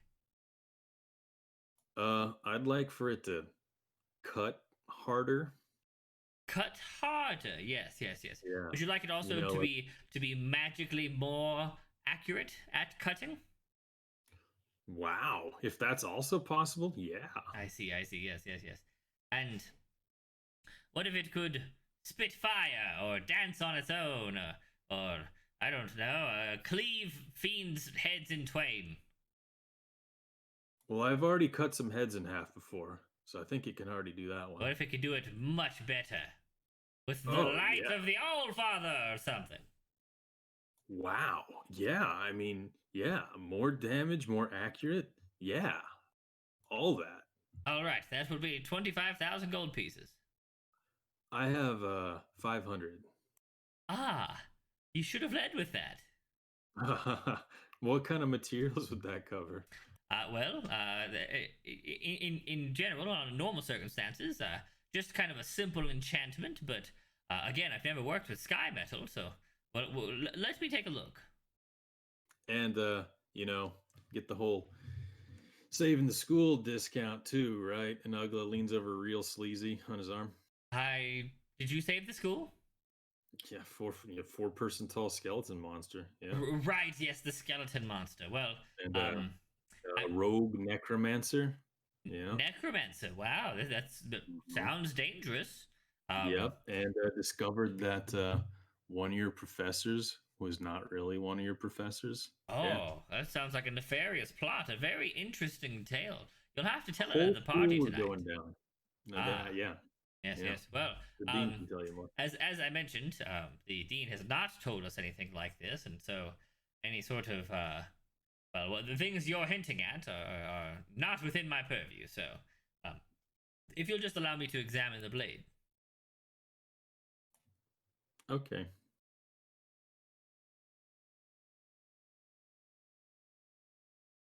Ugla pulls the blade up, hands it to him. Yeah, goes and places it in a large kind of glass looking like display holder. It's got like little like teeth that will lift it up off of a heavy table. Examines it and does some magicy nonsense, activates some magic on the table or the display case itself, and gives it a good long look. And says, "Well, Mr. Ugla, I'm quite confident that I could add that accuracy and damage, the simplest enchantment, if desired. Alternatively, Mr. Ugla, the sky metal seems especially enchantable. If you get my drift, if you know what I mean.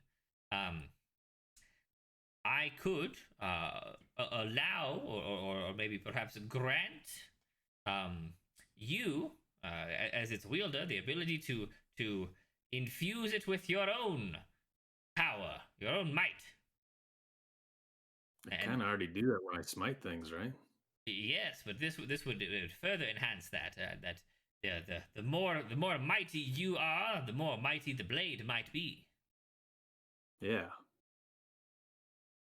So it could make me mightier? Well, no, the blade would still be mightier, but The blade gets mightier as I get mightier. correct. Oh, that'd be very useful. I feel like I get stronger every day. Indeed, yes. Now, precautions, or perhaps warnings. Yes, warnings. Enchantments like this do have a tendency to grow beyond their bounds if one is not careful. In what ways? Oh, it varies very widely, unfortunately. Some of them seem to take on a spirit of their own, as if they had a will and a desire. Others will take will gain something of an aspect, and should you no longer represent the aspect that the blade would follow, then the blade may betray you. Oh man. Does Some any of this have to do with the forging of the blade? no. This is entirely the enchantment and the properties of the metal. Hmm. I was gonna say because it was forged in love by a friend of mine. I'm sure it was. It's kind of scary. Um, what do you think the odds are that it's gonna go crazy on me? It depends entirely upon you. They don't just go crazy; they are driven crazy. Oh, well, I'm a pretty consistent guy. I've been a follower of Altus and a paladin for a real long time. Ah, yes. Paladin, divine gobbledygook. I mean, you shouldn't write off paladin ship so quickly. It can, borrowing the powers of the gods, you can hit stuff pretty hard, man. Yes. I imagine so. Well, I don't mean to be rude or crude. Well, we wizards are not overly fond of anyone who's granted power in any capacity, while we spent the vast majority of our lives in arduous study. Yeah, I completely understand that. In fact, my god believes in toil. I've been through quite a bit of it. Yes, yeah, my readings on Altus would confirm that. He does seem quite the hard ass. Mm, yeah, it makes the strongest people, though. We stick around. Yes, I Uh, imagine so. okay, cool. So, yeah, that sounds great, man. You can make it more accurate, more powerful, and I can fuse it with my own power. I Not like and. Or. That was an or. that. Oh, hmm. What would the difference be? Well, the first one is more reliable, but does not grow as you grow. You might have to enchant it further to increase its strength. Um, the latter is less reliable and comes with greater risks, but it has that grow as you grow kind of feature. And it can go crazy. And yes, the risks I mentioned. I mean, but it would be much more powerful. If you were much more powerful, yes. I mean, I've always been a bit of a bargain hunter. I don't like to exchange money very often, so I think the second one actually sounds a little more up my alley. Maybe one and done. Marvelous. Yes. Well, you'll have to leave it with me for the night, and tomorrow, say around lunch, I will have it done. Okay, and what would the cost be to you, sir? Well, I haven't worked with Sky Metal, and if you are the hero you say you are, I would certainly want to give you a discount. Let's say 700 gold pieces. I have 5. That's a little short. Could you perhaps take a loan out from your friends? I mean, I can go back and ask for more, but it'd be real cool if you do it for 5. I wish I could, but the cost of the materials alone is more than 5. Oh, well, I wouldn't want to put the school out in that case. I understand. Um, Excellent.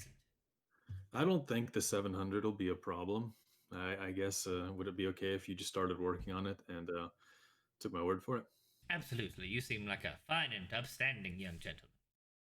I mean, I'll be here for 2 days, so if I decide Right. to rip you off, it's like a couple hundred angry wizards and the rest of my party, and Right. yeah, Yes. it wouldn't go well. You All of get that. good insurance, Indeed. and you have my sword. Right. The sword. So yeah, what am I gonna do? Like slap you real hard before you fireball me? Right. Exactly. Yes. Okay. Oh, just one thing out of the blue. I don't know. Something's been kind of nagging at me, and you've been a wizard a while, right? Yes. Most of my natural born life. Are wizards the only adventuring class capable of learning a spell on the spot? Well, that's a tough question. I have a friend who's a ranger who's been casting all these crazy spells recently, and he met a dude that teaches wizards stuff. I see. I see. Well, And I'm so confused. are you sure he's not both? You know, it's possible to be two things. Wow, he can be a ranger and a wizard? Yes. Okay. Well, I guess that makes more sense. You Yes. probably should Yes. have just told me that. Indeed. Alternatively, I know that there are some colleges of the bardic arts that are capable of kind of spontaneously learning new spells. Hmm. Okay, man. The more you know. I feel like I've spent so much time in my own little cloister that it's good to learn, the rest of the world like this. Thank you. Yes. Yes. Well, good day. I will see you tomorrow. Have fun at the party. What was your name, by the way? Oh, Damien. Oh, cool. Nice to meet you, Damien. You've been extremely helpful, and I appreciate it. Glad to be of service. The dean mentioned. Oh, wait, as Professor Morty is going to do that. I guess I'll meet him as with the rest of the group. Ugla's talking to himself out loud. Thank Okay. you for everything. Good day, Mr. Ugla. And he goes off to find Morty. All right. Rezik, you are headed for one of the smaller little castle or towers where you know that the kind of niche classes take place. And you find yourself at the back, kind of auditing one of Professor Knightsea's classes. I planned on talking to her after the class as long as time permitted. Okay. But I'm able to change out spells here, or change out one, right? As a Or no? wizard, actually, you get the most benefits of the AVM. You can. Where is my list of cool shit for wizards? Hope that's too far. Oh man, you totally didn't raise your hand when the dean said, "Are there any wizards in the group?" Right. He's gonna try and tell you something special, but secrets, right? Yes. Secrets. Exactly. I'm I liking don't this. think he would willingly admit he was a wizard to the party at all. I'm definitely picking up on that out of character. Okay. So wizards can find basically any spell that they can cast in the book, and the wizard spell book is kind of tricky. Like you have to learn new spells and copy them into your book, which costs a bunch of money. It's like you have to get like special paper and fancy ink. So technically you have that benefit, but you don't have any paper or ink or money.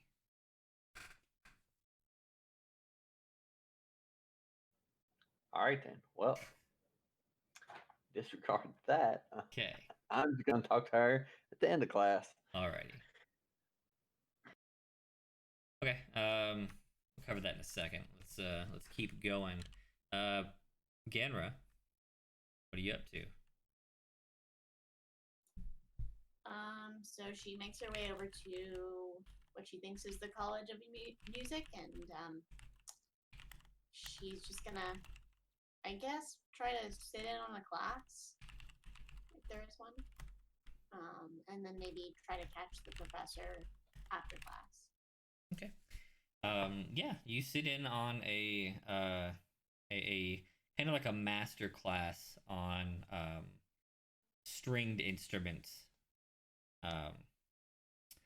The professor, the teacher there, just maybe the master artisan, seems to be well versed in all of these strummed string instruments. None of like the bows, like no violins. And he's teaching the class about some of the finer technical points of using your music to enhance your bardic abilities and to enchant and enthrall.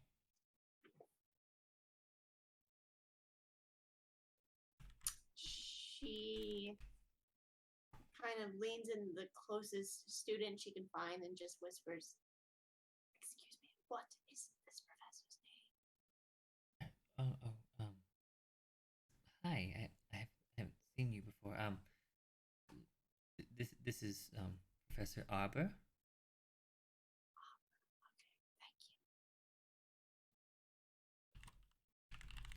So you spend several hours. These bardic lessons take a long time. You spend several hours listening to her teach about a variety of both the stringed instruments as well as how to weave your magics among the notes to really, like enthrall a crowd and stuff like that.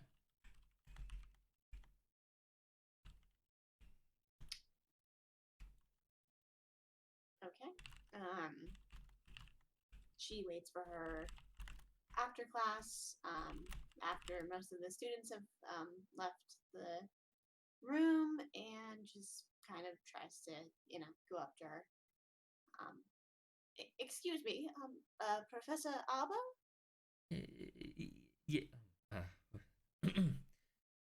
Talking for several hours takes it out of you. Hi, I am Professor Arbor. I'd heard that there were some guest researchers in the avium. Might you be one of them? I am indeed. My name is Genra. Nice to meet you, Genra. I'm Professor Arbor. I am. Well, to be honest, I'm a little embarrassed, but you see, I myself am a student of the Bardic. I don't know what the word is that I'm looking for. I just lost it. Discipline? Discipline. Yeah, that works too. You could Of the Bardic. you could Go tell ahead. her about your college. That's normal. I'd say that's probably pretty normal. Call it to the road. Yeah. Introduce yourself using that in some capacity. Okay. Yes, I have you heard of the College of the Road? Oh, yes. You can't really teach the College of the Road. It's kind of a wandering minstrel deal. But yes, I've met several road scholars. Yes, I'm sort of a student of the College of the Road. I'm a very, I don't know, I would suppose that you would call me a novice bard at this point. I guess, well, you see, to be frank, my companions and I, we've been traveling for quite some time now, and, we have been dealing with sort of, many happenings, and I haven't honestly had time to settle down and really practice my, practice with my lyre here. And I was hoping to, take a small amount of time with you and just discuss maybe any way in which I could better myself as a bard and, well, not embarrass myself or the bardic name or the College of the Road or anyone. I feel inadequate in a lot of ways. That's I'm sure that's performance anxiety, very common among young bards. I'm sure you're wonderful. I mean, I'd be happy to give you some pointers and some tips. If you've need of my knowledge in any capacity, or perhaps your instrument is out of, it needs in need of repairs, or you need more strings, I have spares as well. If you need more instruments, what can I do? Well, you are extremely helpful. Thank you so much. I really appreciate it. Let's start on my lyre. Perhaps you could look over it and tell me if there are any sort of things you can do to make it better. Not that it's bad, but just to improve its quality for any purpose. Is that something that you could do? Oh, let me take a look, please. She hands it over. Oh, this is a beautiful piece, well loved as well. I can tell that you care for it as best as one is able on the road. Exactly. It certainly could use a few strings, and it looks as though your tuning pegs are worn. We can replace those, don't you worry. Yes, the soundboard here is starting to show signs of long use. This could use a good bit of work. It's by no means out of shape or damaged. It would sing well for many uses to come, I'm sure. But no sense in not bringing it back to its best form. Indeed, I would love that. I've noticed, that well, I found myself comparing myself to others, here and there, and I want to present myself and to actually be the best I could be, and I would like that if you could maybe take some time. I don't know how long it would take to make these changes to it and to tune it up, but is it possible? Oh, absolutely. Well, can if you'll give me perhaps an hour, I will. I'm confident I can make those changes. Wonderful. Aside from my lyre, eh, have you ever traveled with others before? Oh, many times, yes. It's part of our curriculum that no one graduates without at least making a trip to Alderheart and back. Perhaps you could give me a bit of advice then. I want to serve my traveling companions better, and I'm really looking to. I don't want to feel useless, I guess. I worry sometimes that I feel that I just don't really bring enough to the table, if you know what I mean. Ah, yes, yes. And you'd like to feel more beneficial to your friends. Yes, I suppose if you have any tips or tricks that I could use in order to, improve my contributions, that would Hmm. be greatly appreciated. Yes, yes, yes. Well, I would I would be sure to advise you to never skimp on inspiring one's allies. Your inspirational musicianhood is very likely your strongest feature. And I well, we are our profession, and while the rumors are rumors, sometimes they are true. Don't skimp on. You seem to lack confidence, but it is probably that lack of confidence that leaves you feeling less than useful. While we are a little versatile and limited in the combat arts, I at least, and most bards that I've ever met, are extremely competent in the social arts. Yes, I think I've been a little bit on edge, if that makes sense, these last few weeks, and it hasn't put me in a very good place in my mind, and I feel as though it's showing, and I need to center myself in some way and be able to give positively to others instead of falling prey to my negativity so much. Yes, I've heard such things from many a young bard. More travels, more time in front of the crowd. Always the secret to getting over that hump. And always a good instrument. You must trust in the tools that you carry with you, and likely you should probably carry more than one. I have been thinking about taking on an additional one. What? I mean, do you have any recommendations?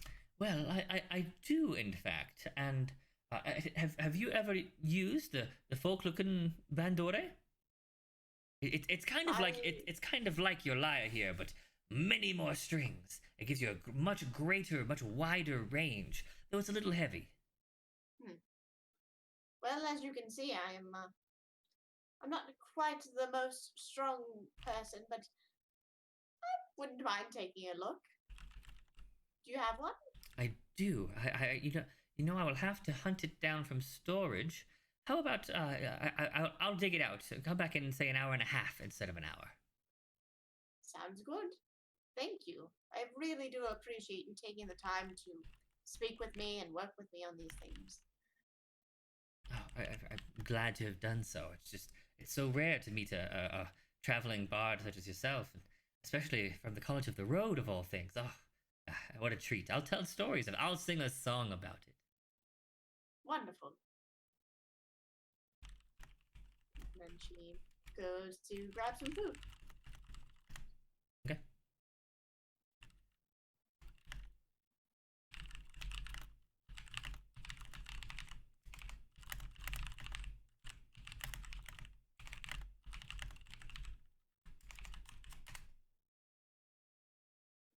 Okay.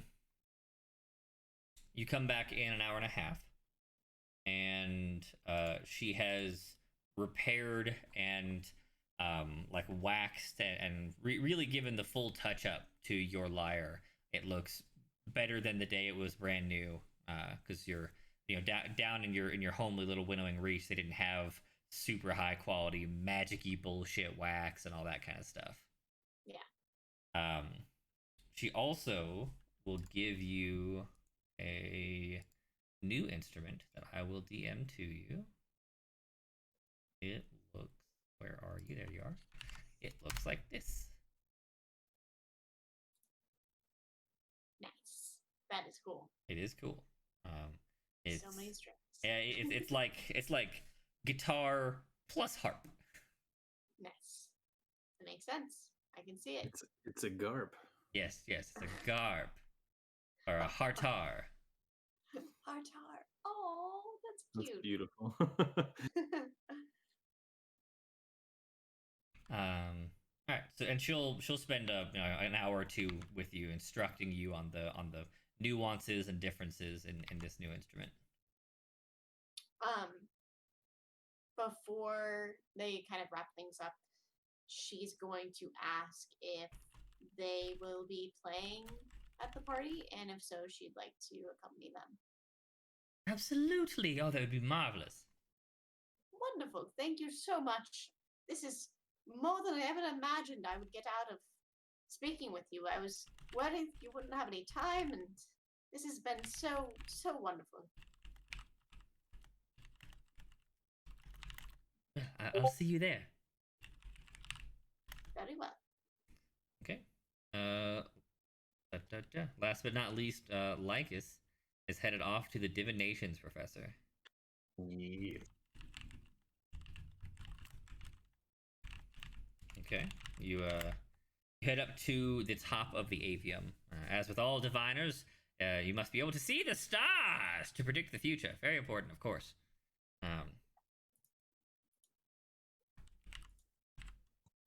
Very, very important.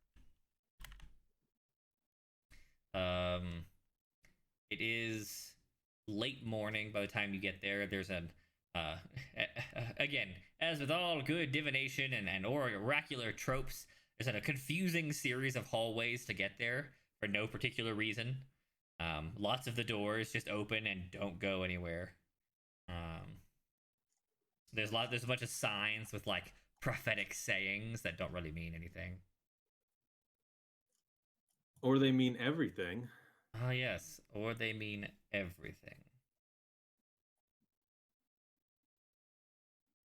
Okay. Picturing like him trying to make his way there through a magic 8-ball.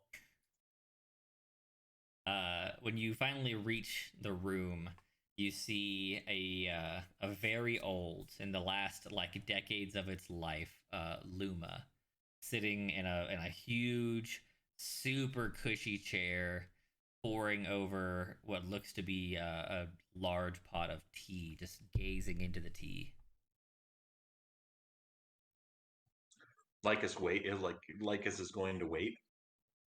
Lycus will wait here all day. Okay, he's gonna wait like an hour, and then he's gonna be like, "Sir." Is it morning already? Good morning. Hello. Hi. I am the divination professor. Good morning. Did I say that? I think I said that. Good morning. Yes. Good morning. Well, possibly good lunchtime now.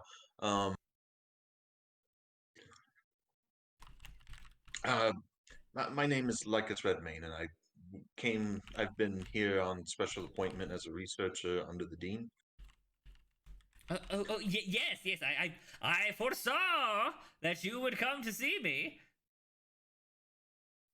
Excellent. Then you must know the reason why I'm here. Of course, you would like to know about the fire. Like to know about what? The fire. Which fire? The fire. Well, that would be actually, it's quite an interesting topic. I'd love to talk to you about. But there's an additional topic I wish to talk to you about in addition to that. Yes, yes, of course, I foresaw this as well, but the fire, it occupied my visions, so. I see. I see. It the smoke is can cloud vision. Yes, of course. I'm glad you know. Yes. Remember to eat big vegetables, not small vegetables, when cold sequence. Ah, vegetable prophecies. I miss those. Those were the good old days. I suppose I've been dealing with an affliction of the mind for some time. Do tell. It came one evening in a strange messenger who was bald from top to tail, of no fur, no feather, just utterly bald and a wild eye and look in his eye. The There has been something what feels wrong with me since that. One of the divine um, an individual who seems very in tune with dreams and is rather divine when it comes to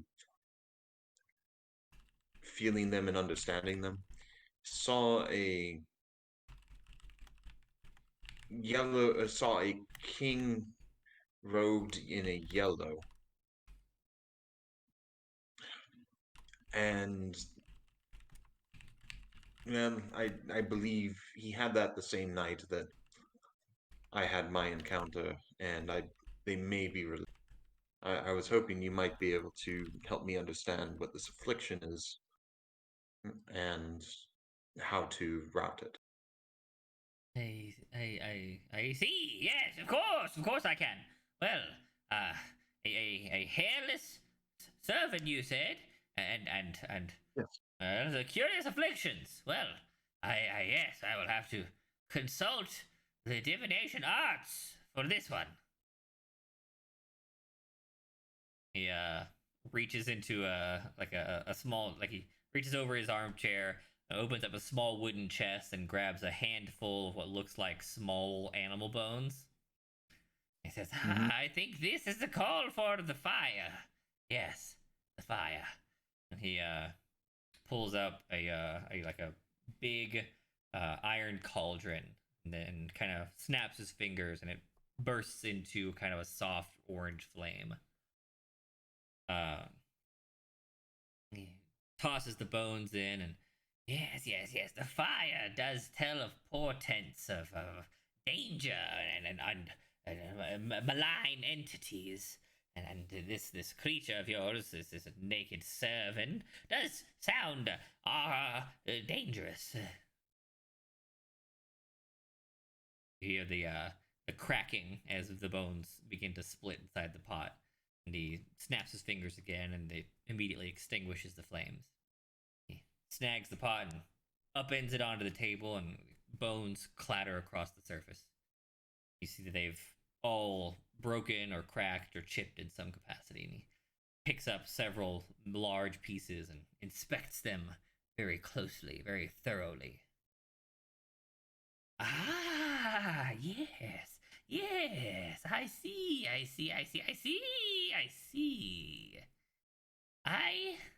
Well, you, I believe, yes, you. Or perhaps the one who is no longer himself. You or him. Well, you or him, one of the two of you for sure, must travel to the north. There you will find answers to a riddle that you did not know you were searching for. Yes, I can tell. I can see it in the bones. the riddle of this, perhaps, and he pulls off his gloved hand, for the alcohol. He looks at it. That's very interesting tattoo work. I could not say if they are related. The bones do not tell me this. I see. Oh, I will keep this in mind.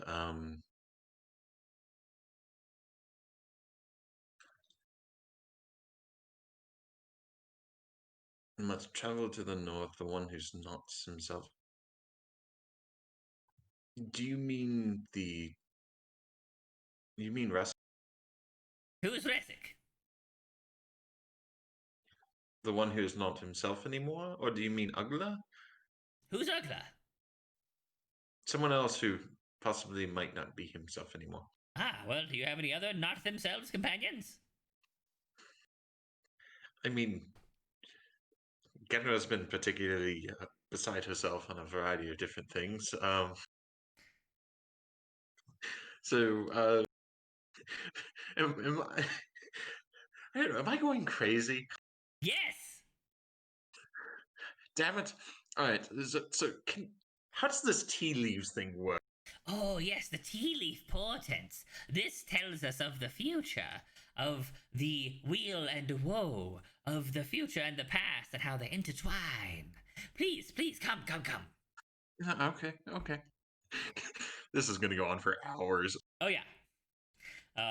He brews up a fresh pot and just kind of rambles about fucking nonsense the whole time. Like you learn about his like really like unbelievable portions of his life story where he totally predicted that this one thing would happen and he was totally right and everybody thought he was amazing. Yeah, that kind of stuff. The places where he got lucky. Yeah, of course. And then eventually the tea's finished brewing and he blows on it a little bit. Yeah, drink. He takes the tea and. All right, do I swirl it around? Do I No, drink you it? drink it. I what? Drink it. Oh, okay. I drink it. Yes, I yes. see. Not the leaves. Don't drink the leaves. We need those. Eat the leaves? Don't eat the leaves. We need those. Oh, okay. Just make sure they stay in the bottom of the cup. Yes. In the cup. Oh, okay, I see. Yes. Drinks the tea. Is the tea good, bad? It's great. It's okay. it's extremely medicinal, but it's got just the right mix that it's very refreshing. Okay. So you finish off the like the small cup of tea and leave the leaves inside the cup. He says, good. Yes. Now place it on the table. He quickly puts it on the table. Okay. The reading now. The reading of the future, of the wheel and the woe, the sun and the moon. So, gaze inside of the cup with me. Yes, I see, yes. One who was a foe will become a friend. He must become a friend. Yes, I see it in the leaves. And I see, yes, I see the fire that grows within the trees.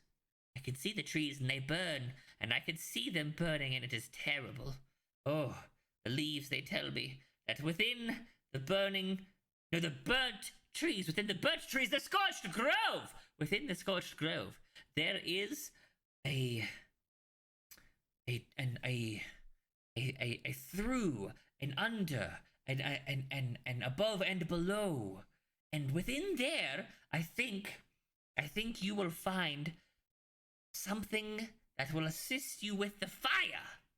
But it looks as though the under and the above also is of great peril.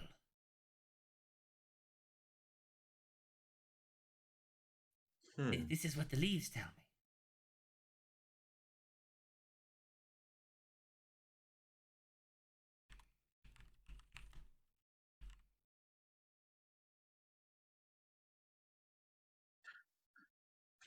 Well, that's an interesting. That's quite an interesting divination. foe must become a friend. Yeah. I thank you for your time this afternoon. I'm not sure what to make of it. Make of it all. Maybe I'm going to. I need to head down into the archives to speak with more. See if there's something he might let me see.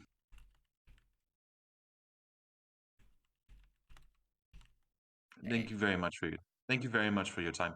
Good, Can good, good, can I give yes. you a little? Can I give you a little for my visit? Yes, of course. He pulls out a sky metal ball.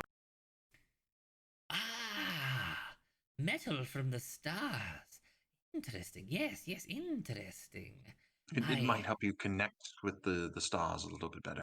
I believe a connection is in here. Yes, yes, I see. I see a small one, a one who is low to the ground, with I want to say large feet. Yes, I feel the threads of fate connected, though thin, though, oh, perhaps missing. Interesting, yes. Like the threads were burned? No, no, it's as if fate knew or knows. No, I want to say knew that there was a connection here, but it was forgotten. That's just the thread goes and then just stops. How do you see these threads? With my eyes! With your special eyes? Yes, my brand! Hey, well, it's been a most enlightening conversation. I thank you very much. Yes, have a good day, and I predict there will be a party. I think you should have a fun time. I look forward to seeing you there. Oh, question. If you may, what does "in the circle lies the seed, but only once you've done the deed"? Also, be sure to have a lean breakfast mean. Well, the circle in this case is a reference to the body. And so within Mhm. the circle lies the seed, right? Right. So we're referring to a male, right? Seed. Yes, yes, Yes. yes. And a lean breakfast. One would want to go into one's afternoon shenanigans, feeling bloated. Afternoon shenanigans. I wonder what Ugla considers to be shenanigans. Of course, he's Indeed. not Yes. feeling like him. Hmm? Yes. Hmm. Maybe I'll have to understand try this tea leaf thing. Try to divine something for him.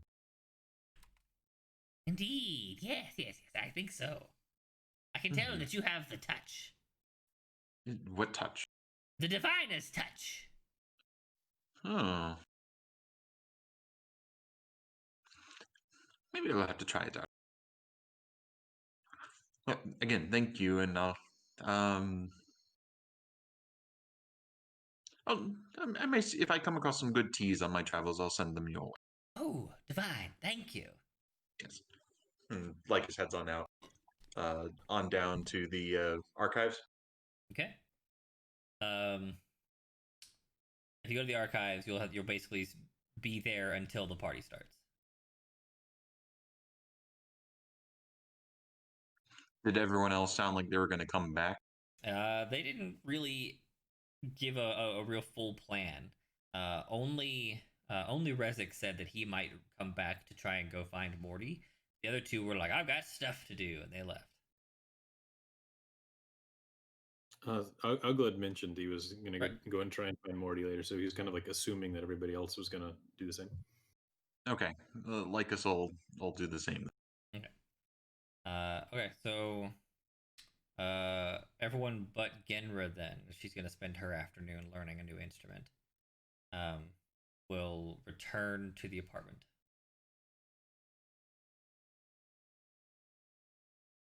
All right, guys, you ready to go find Morty? See if we can connect him to the rest of our thread with, Lily sending us this way, and anybody else from that, and Roland, and anybody else from that party. And I want to ask him about Boy. Oh, Ugla, did you have a lean breakfast this morning? Yeah, very lean. I didn't eat breakfast. Did you at least have some water or juice? Yeah, I had some water. Okay, at least something to help with the breaking the fast. Excellent, excellent. I mean, I guess I am a little hungry. It's been a bit. Let me make you some tea. Oh, okay. I like tea. Mm-hmm. Maybe some bread. Yeah, I'll have some tea and bread and hold me over till dinner. Yeah, actually, that sounds like a good breakfast or good lunch. Good lunch, not breakfast. Boy, could you Boy's get not us some there. bread? Oh, Yeah, right. he sees you instinctively call for Boy. Yeah, he's not here. They said that Morty was going to resurrect him, so I hope to ask him what's going on with that in addition to our plotty stuff. Oh, yes. Um,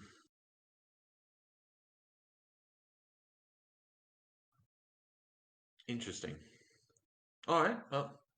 Well, yeah, I'll go see about putting on some teeth, and maybe we can find some bread along the way. Yeah. What do you say, Rezik? You want to go grab some food and then go meet up with Morty? Yeah, I could definitely do that. Yeah. I could definitely go for some food right now. Yeah, they got great teas. Did you get a chance to drink the chamomile I left on your windowsill last night? Oh, that was what that was. It was quite tasty. Thank you. Oh, you're welcome. Yeah. I'll brew some teas tonight after the party. Then. Yeah, it's nice to have access to all those fancy teas. I gotta admit, it's a luxury that I haven't seen in a long time. All right. Let's go. All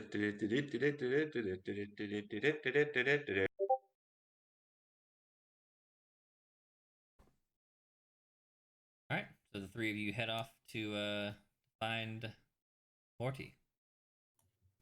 Bread and tea. Yeah, Morty. bread and tea. I thought that the purpose of the tea was maybe something that Lycus wasn't saying explicitly. Like, are you planning to do a reading? Try to. Okay. You brew up some tea and have Ugla drink it, I assume. Oh wow, loose leaf. This is fancy. Thank you. Oh, it's there's the next part of this. It's divination. Oh, this is like magic tea. Devil It's what? like magic tea. Just don't eat or chew on the tea leaf. Okay, they're a little bitter. Yeah, I promise I won't. Yeah, just keep them in the cup. Okay, Ugla just eats his bread in like 2 bites and then just chugs the tea. Okay. Thank you. He sets the cup down. There are no tea leaves.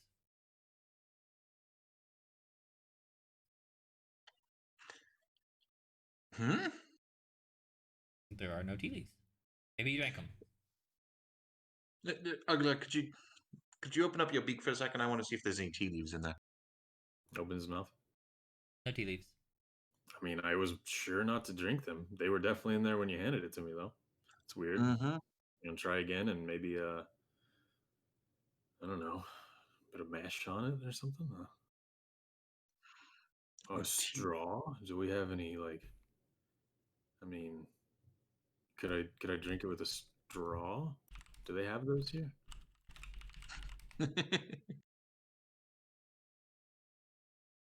They don't have straws. No. Or And it's like these like reeds. They're like almost like bamboo. They help you drink out of a long. I don't have long bamboo container. here either. Huh. Lycus looks down in the bottom of the cup to see if there's anything down there, and then not with his hand that with his alchemy hand. Yes. pokes the bottom of It's a wooden cup. Nothing happened. with like remnants of tea. Nope. Just a cup. Who is stealing away your? I got an idea. Let's get one of their napkins, poke a hole with it with a knife, and then I'll drink through that. It'll force the leaves to stay in the cup. Maybe I just drank it too fast. And that's normally maybe. I guess let's give it another shot. Okay, I'm still thirsty anyway. So we're gonna run one of their napkins, and I'm gonna drink tea through a small hole, hoping that the leaves don't go through. And then hand him the cup. Okay. You down another small cup of tea. Feeling no tea leaves enter your mouth, and put it back down. Like as you take off the napkin, and the cup is once again empty. This is nuts. Maybe they Who have is like. I mean, this taking isn't a your- magic school, right? Maybe these are just dissolving tea leaves. Are your leaves still in your cup? Lycus gets a cup, drink. Leaves. Okay. It's like somebody has taken hold of your threads of fate. Oh yeah, I'm here on a bargain, certainly. Mm-hmm. You know, I didn't come back for free, as they say. Ungle whispers. Mm-hmm. So what exactly did you give up, did you say? I don't know. I just came back and had an extra burnt finger.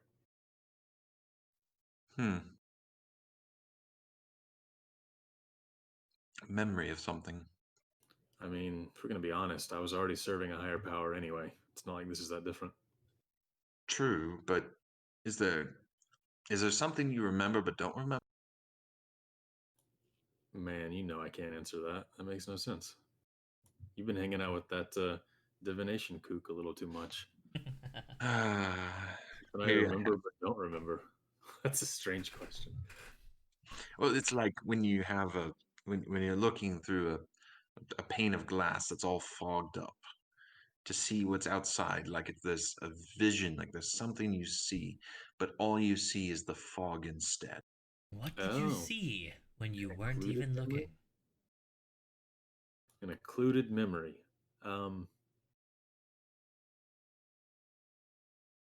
No. No, I don't. I mean, Damn. it comes to mind. All right.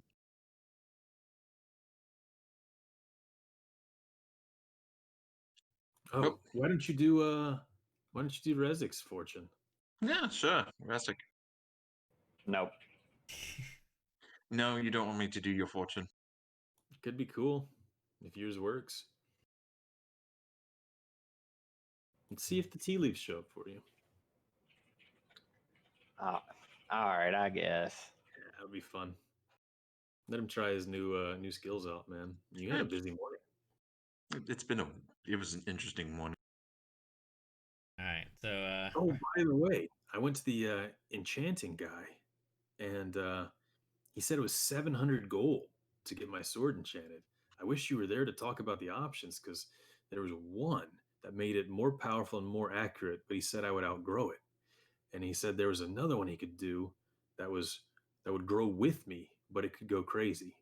I went for that one though, so that we'd only have to enchant it once. I don't really know what he meant. It could go crazy, so it's sentient? Maybe, I don't know. I But mean, he said that the sword would grow as I grew. Instead of, just like he said the other one was really basic thing, but then this one was going to be powerful. that's curious. I'm kind of I mean, you've done your fair share of crafting. Do you know what he could have been talking about? I mean, it's very difficult to create. I'm going to roll an Arcana check. Right. He said Okay. it costs 700 gold for the ingredients.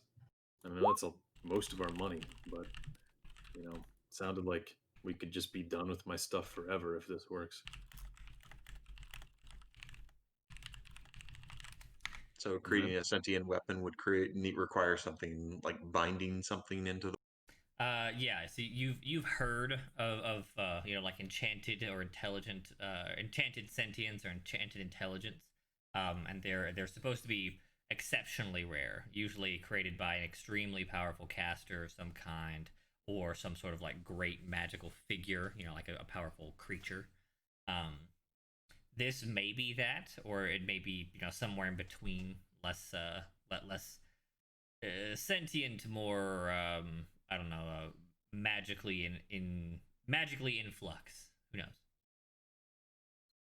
That is fascinating. We'll have to go see it as soon as Oh yeah, done, you or should maybe while talk to they're this guy. He might be able to teach you some crafting stuff. Yeah, no, I would love to learn a few extra things. Well, we can handle that tomorrow morning, though, after we.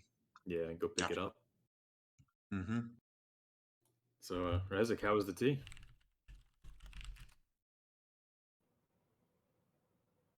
So. I'm not a big tea fan. Yeah, puts it down, and there are in fact leaves. But unfortunately, like this, they don't really make any patterns that look like anything to you. They're just leaves in a cup. What does it say? Hmm.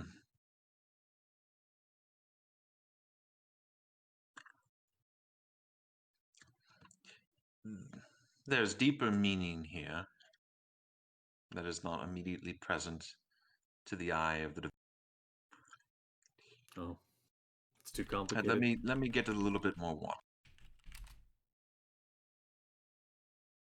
And like it adds a little bit more water to the teacup. Okay. Then what? Swirls it around, hands it back to rest. And it's not going to be quite as tasty, but if you would humor me. Sure. You gulp down a single swallow of water. The tea leaves have moved slightly.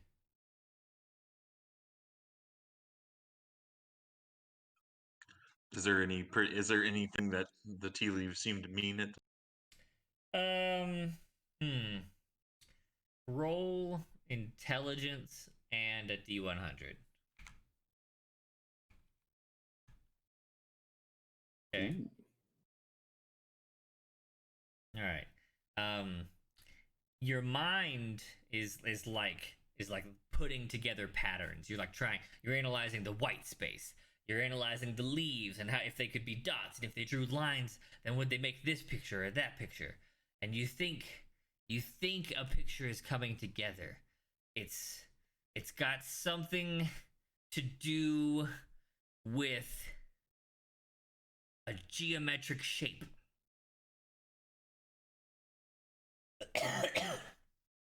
Is it a circle, a triangle, a square? It has sides somewhere between 3 and 8 sides.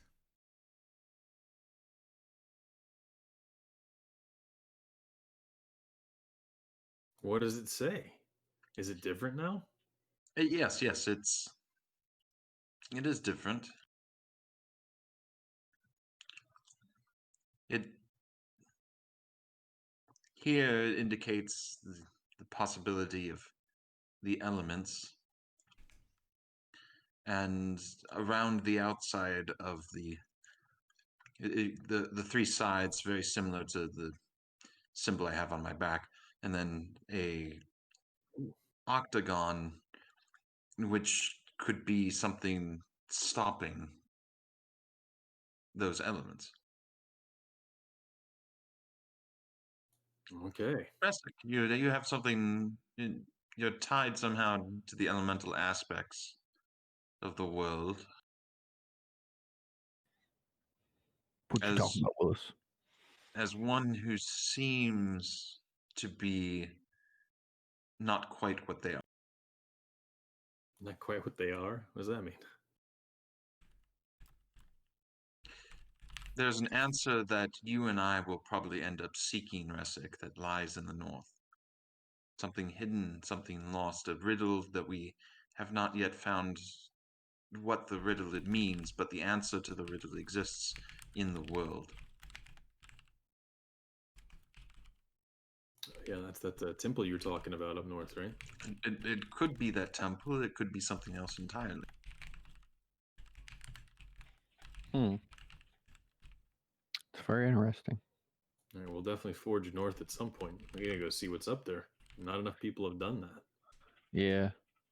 Or maybe find some explorers league or people that have gone beyond the forests commonly and come back to tell the tale. I bet there's people like that in the Alderheart we could seek out. Possibly. There is also a foe who we must find and find as a friend. A foe becomes a friend. Like the bandit out west? Or like Roland the druid? Or maybe Or like the maybe guard who Ebonheart? tried to hunt me down when I jumped the wall? I mean, It, we don't have that it many foes. no, it's none of the bandits. The bandits we've encountered. There's only two foes Or who immediately the come wood to mind. lumber company people, yeah. But No, I they're mean, not quite foes. We had a well, very nice sorry about that, conversation with yeah, I'd work with them. them. They're acquaintances. They're not foes. The only foes who come to mind are the bandits in the west, and then Ebon. Yeah. Wait. And Oh, and Roland. He tried to infect us or corrupt us. Remember that? that's true. But why would he become a friend? Change of heart. I mean, obviously he used to be a good dude, according to Lily. Maybe he's just trying to be an inside guy to it all. Maybe, He would have done maybe. that to us if he was secretly good. Let's go find. Let's I'd go probably find say, Morty and That's yeah. true. Yeah, let me clear the stuff up about Poi, and then we'll unload all of our quest questions. Hopefully, Genra will join us soon, or maybe we can just tell her what we found out at the party. I know she was going to go jam out at the Bard area.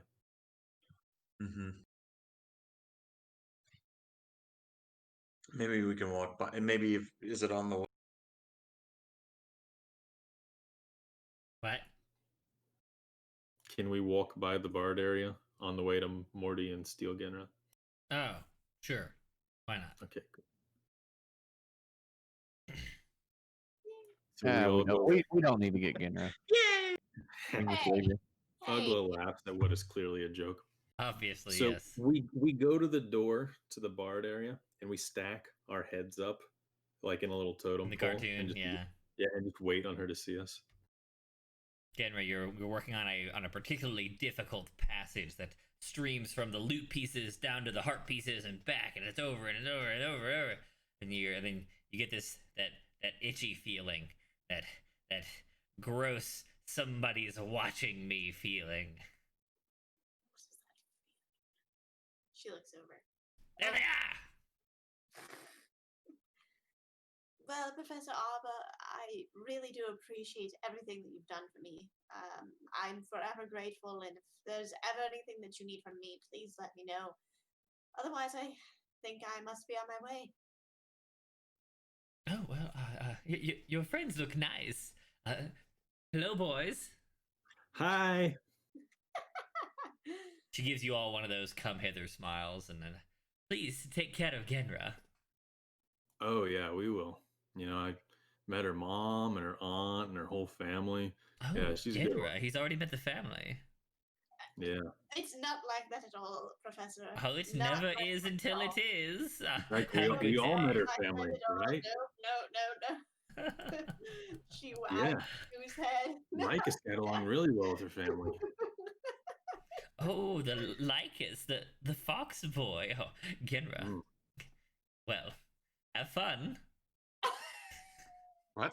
Genra is like so red. Like she's never been red, but now she's definitely red. So. Okay. Oh wow, your skin, Genra. It's turning red. Did you Yeah. learn some new spells? Yeah, why are you so red? Have you guys spoken to Morty yet? No, that's why we came to get you. Let's go talk to him. All right, let's do that. Although You know, you've learned so much magic; it's practically coming out of your pores. Please spare it. Very cool. Spare me. Are you okay, Genra? I've actually never been better. I had a wonderful chat with Professor Arbor, and well, she gave me this beautiful instrument, and She gave it to you? Wow. yes, I had to indeed. spend all of our gold to get my stuff fixed up. Cool. Well, I mean, she was a very sweet and giving person. I have to say, she really made an impact on me today. I think I'm going to try to have a better attitude. Oh, Good. wow. Like a, Rezik, and just because I I'll have a give better a attitude sharp doesn't mean my elbow suspicions of to you will to drop. Rezik. All right, Brezek, you get a sharp strig elbow in the ribs. Yeah, armored. Oh, yes, very sharp, surprisingly heavy elbow. Yeah, I feel like taking care of each other and staying positive, those are excellent goals. I get the feeling that the stuff that we face, that we will be facing, it's more important than ever to keep our bond tight. I agree. We'll not have another death on our hands, hopefully. She tries to keep that hush hush. Aglo looks visibly distant. Yeah. It's one of those 1,000-yard stares just for a moment. Yeah. uh, okay, let's go talk to Morty. I told him already. I'm gonna try and ask him about what's going on with the boy, and then we'll tell him about Lily and all the other zaniness we found on our quest so far. Wonderful. Let's hurry now. We don't have a lot of time between now and the party. Agla, is there a window nearby? Sure. Agla looks outside, tries to figure out what time it is, how much time they have. Yeah, maybe hour and a half before the party. Oh, that's true. Yeah, we'll have to talk fast. Don't want to be late for our own party. You head back to the divine area. Craig, of course, Craig isn't there. He's working on the party. But you do hear a conversation going on. A kind of a gruffer voice and what sounds like the dean. Just head towards it. Okay. Professor, I'm sure they would appreciate it if you would attend tonight. They said that they were looking for you, and I know you've been away. And some response, but he's obviously facing away from the door, so it's just lower sounds. Oh. It seems someone's at your door. Let's peek ahead in. Oh, Dean, good to catch you. How are you? Oh, Ugla. I trust you and your compatriots are having a good day. This Wonderful. is Mortimer, Professor Morty. Morty, Ugla, and his companions. He kind of like leans his head out, hoping. Swings the door open. Yeah, yeah. Morty just kind of raises a hand. Hey, Sup, yo. bro? How old is Morty? I don't know, late 50s. Oh, so older than Ugla. Okay. A good bit older. I mean, and especially given the shortened lifespan, he's he's probably not gonna live, but to be 70 or 80, so he's pretty old. Yeah. Hey, yeah, I hope we're not interrupting anything. Is it cool if we already kind of did, but is it okay if we stay? Yeah. He was saying that I should meet you guys, and well, here you are. So now I don't have to go to the party. Cool. Oh, yeah. I mean, I bet the party's gonna be pretty cool. Y'all being wizards and all. I'm sure. The favors are gonna be insane. Right, wizards. Yep, Oh, are you not a wizard? cleric. Oh, yeah. I knew that. The dean told me that. Right. Okay, cool. Yeah. I guess first thing is, were you able to take a look at Boy? Yeah. Weird case. Strange dude. What was going on? Is like what? Well, it looks like somebody like I mean, like the servitors, they're just kind of reanimated skeletons. You know, they've got a simple command Yep. set. They're Automatons. skeleton. They might as well be robots. Boy, it looks like someone tried and failed to bind his soul to the skeleton after it had already been raised. Wow. So like Yeah. so like he's attached, but like also not. Man, that is wrong. We got to fix that. Yeah, gotta do something there for sure. Do you think that Nightseed could finish attaching the soul and then you could resurrect him? I don't know. To be honest, Nightseed's she's a smart girl. I just I if I had to guess, I'd say this is probably the best she's capable of at the moment. So I you mean, can't resurrect him? So you well, I could I could exercise him, which assuming his soul survived that process, then it would kind of untether, which would allow me to resurrect him again. But there's a chance you destroy his soul? Right. Oh no. So that's not a good choice. The choice is he's stuck in limbo in a skeleton speaking one word sentences for all eternity, or you destroy his very soul before it can get to the gods. Or I resurrect him. Yeah, or either of those. I mean, oh no. Yeah. Not what I'd call an easy decision. I mean, What do you think at the the odds very are? least, I know the limbo option is painless. Like he's not suffering in any capacity, so there is that. It's just he's been denied the opportunity to move on or be reborn. Right. That's not, that's never sat well with me. I He has I such a get you, limited existence, but I mean, but he seemed happy. exactly. You know, like I said, like he's partially tethered, so he's kind of present and seems genuine at times. To enjoy that. I mean, the risks, are of course destruction. Technically, we don't know what his life was like. He might not be headed for the good gods and in a nice time, even if he did survive. Wait, he's not a child? Do you, Oh no! The small stature. Don't let that fool you. oh, so the bones are small, but the soul could be anything? Correct. And you think that it's a full grown man?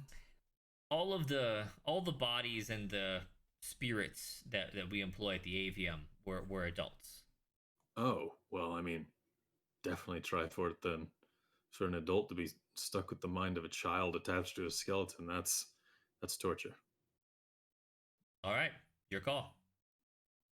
I don't see any other way. That's not a good existence. Yeah, he looks around at the party. You all concur? I suppose so. I mean, What do you I say, Dean? personally don't have anything to lose. Oh, Rezik, Lycus, y'all know a good bit about magic. What do y'all think?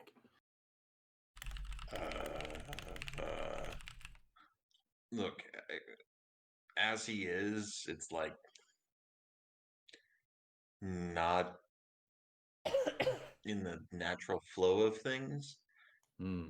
And is that something we want to, leave as is? My profound compassion for him doesn't seem right.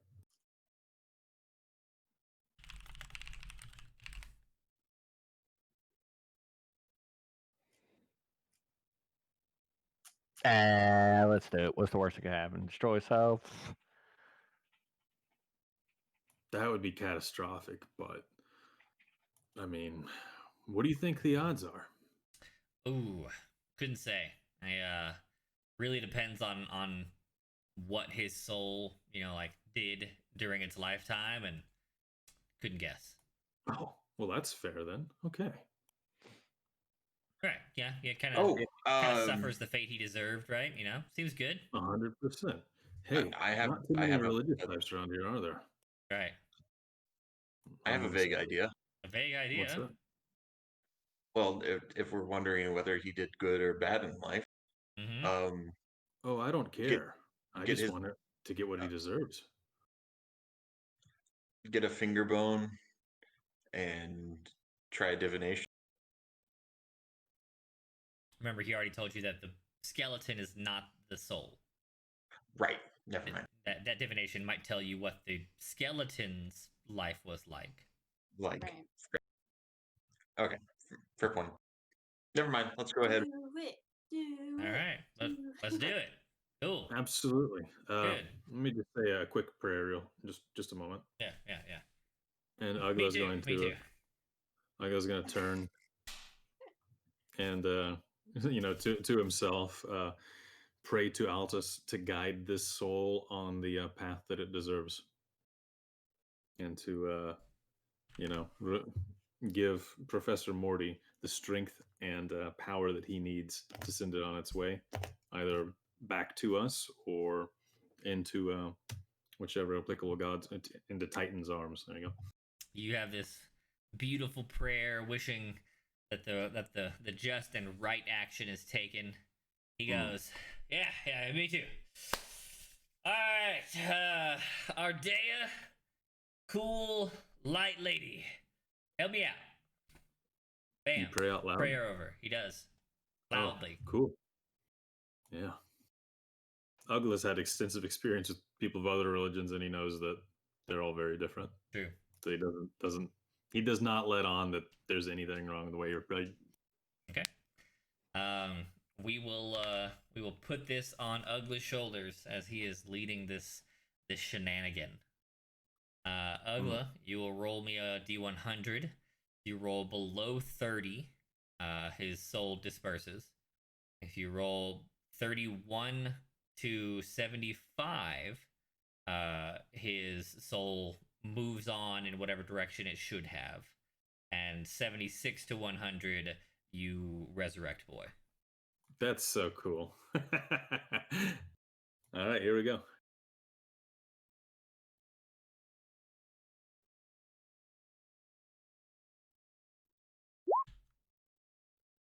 Almost got yourself a boy. Yeah. Damn. He goes But about. we don't know who he was at all. That's true. I'm So so glad we the, did. the one that we know as boy is very distinctly separate from whoever that was. Yep. I would not want to have to try and do combat with the body. I assume I don't know how he'd be reincarnated, but if he's in that said body or whatever, it's like nope, nope. I don't want Been to. fine, probably. There All we right. go. So yeah, he calls out to Ardea. He casts a holy ritual of some kind to expunge the tether that traps the soul to the body, and you see this glowing circle kind of around him and the boy. The skeleton itself kind of lights up with a radiant energy, and you feel, or maybe think, or maybe you actually see. This is one of those things that you look back on and you're not sure if it actually happened or if you just felt like it happened. But you feel like you noticed or sensed the untethering as something exited the room. In what direction? Roll religion. I can't believe Ugla doesn't have a good religion. Can I also roll, or does everybody see this, or is it just him? You I all feel get. like religion should have been a wisdom stat, man. I agree. You all get the sense, but only religious characters. So again, where you can roll since you're a gooby bard. Okay. And me. Ooh. You don't have. Do you have proficiency in religion? You have the checkbox. You do. Okay, go ahead. Also, all right, yeah. The both of you feel like you get that sense, and you hear the kind of the flapping. Rezik, you're pretty new to religion. This is probably a new scenario for you, and so I would probably say that Rezik, you don't know any more than this. You hear this kind of very steady flapping, but you don't know what that means. Genra, the flapping is a reference to what the Humblewood universe calls the rhythm of the universe, or the Great Rhythm. um, and the hearing it here is probably kind of a neutral intonation that the soul rejoined the stream of life, not necessarily was it embraced by any particular god or goddess. Okay. Ugla, you're pretty sure that the soul left the room. Hmm. We've done a good thing today. Yeah, the Ugla, Morty looks over and, well, can't resurrect the boy, but seems like it moved on, and I think that's for the best. Yeah. I agree. It is for the best. It's part of the life cycle now, Ugla. You should feel good about this. Oh, absolutely. I'm not big on torture or keeping people bound to things that they have no business to. He was a good little dude, even if that was a very small facet of his greater self. Mm-hmm. I'll have I to have a hope he talk found his peace. with Nightseed about tethering souls to things. You think it was her? Oh, it was definitely her. I mean, who else could have done it? Mortius? True. Fair point. Old Mortius was a smart dude. Or Dean, did you tell him about the other necromancer on around? I had not told him, but according to Nightseed's records, boy, as it were, has been around for much longer than we suspect. Oddwald had. Oh. So likely it was Mortius. Or Nightseed. It was not so long ago that it wasn't couldn't have been both. Sometime Wow. in the last 50 years, we think boy came into being. Man, he was stuck in there for a long time. How come nobody never noticed the behavior? Well, I mean, most of the time, people don't even notice the servitors. I mean, he spoke when we first met him. Only when spoken to. Oh, I guess people never bothered talking to him. We really don't. Yeah, I mean, when you're used to something being a robot, I just assumed they were all like that. Interesting. Right. Well, he lived a good unlife, and Right. it's good that he's in the arms of the greater good now.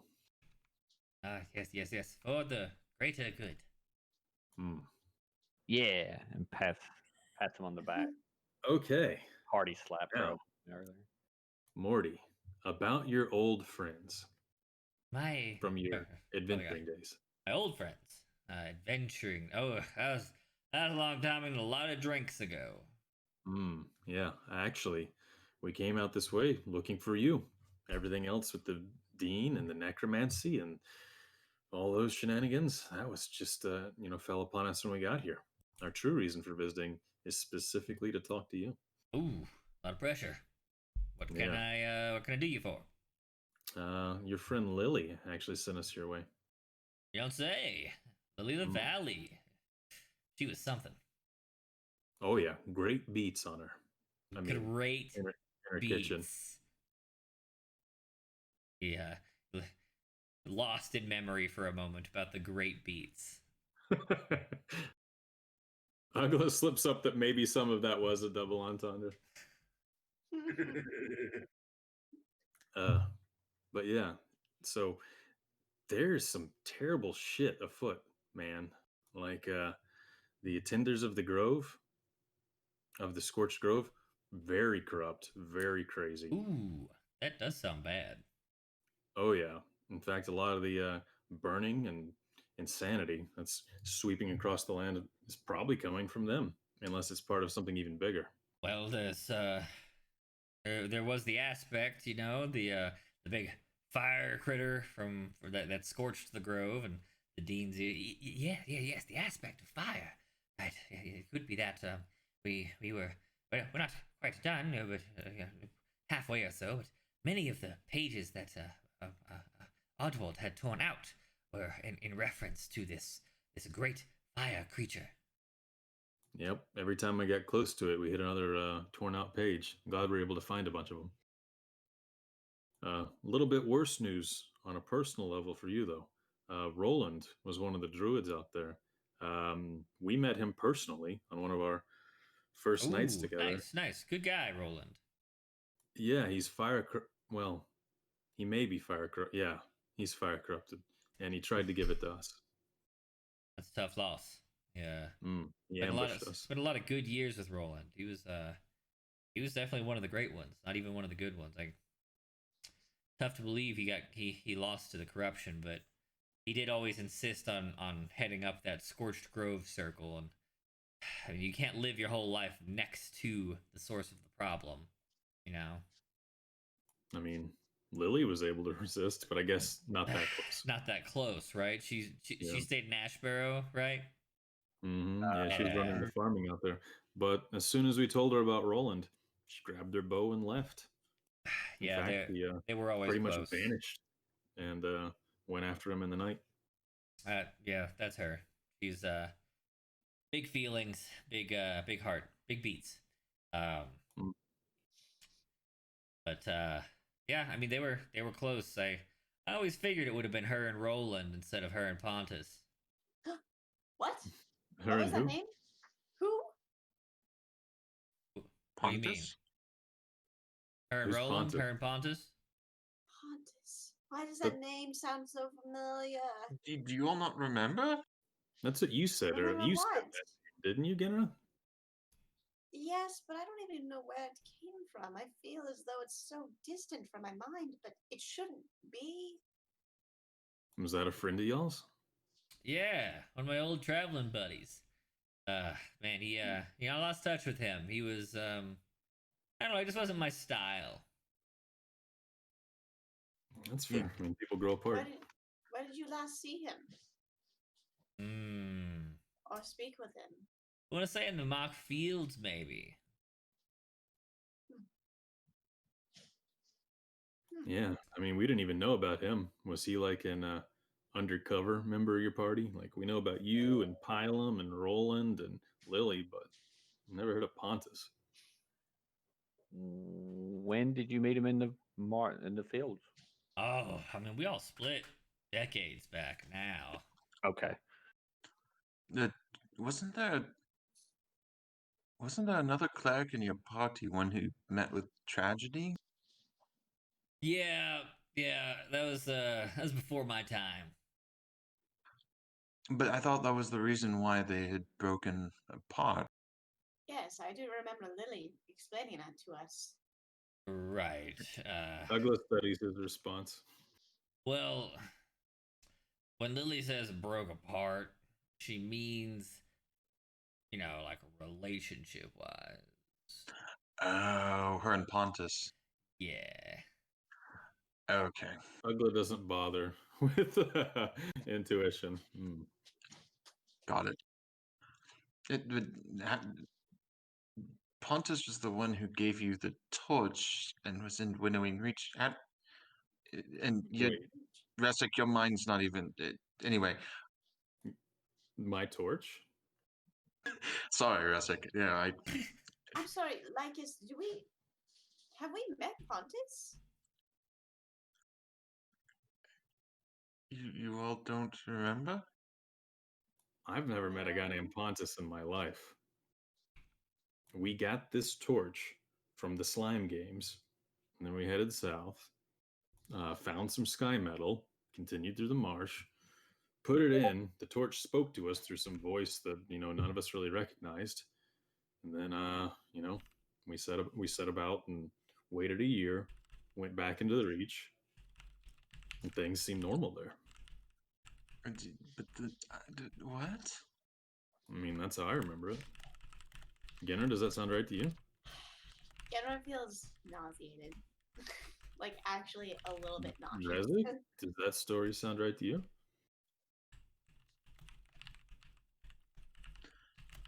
That doesn't feel right. Like it. Lycus, fill in the blanks. There's too many details missing. It's we were the Pontus was in charge of Winnowing Reach. He was the mayor. No, he wasn't the mayor of Winnowing Reach. I'd know that. I Yes. lived there forever. Wait a minute. Yeah, he was your friend, Agla. The mayor. The mayor. He was a Hey, no wonder long-time I friend of know. yours. You two sort of knew each other.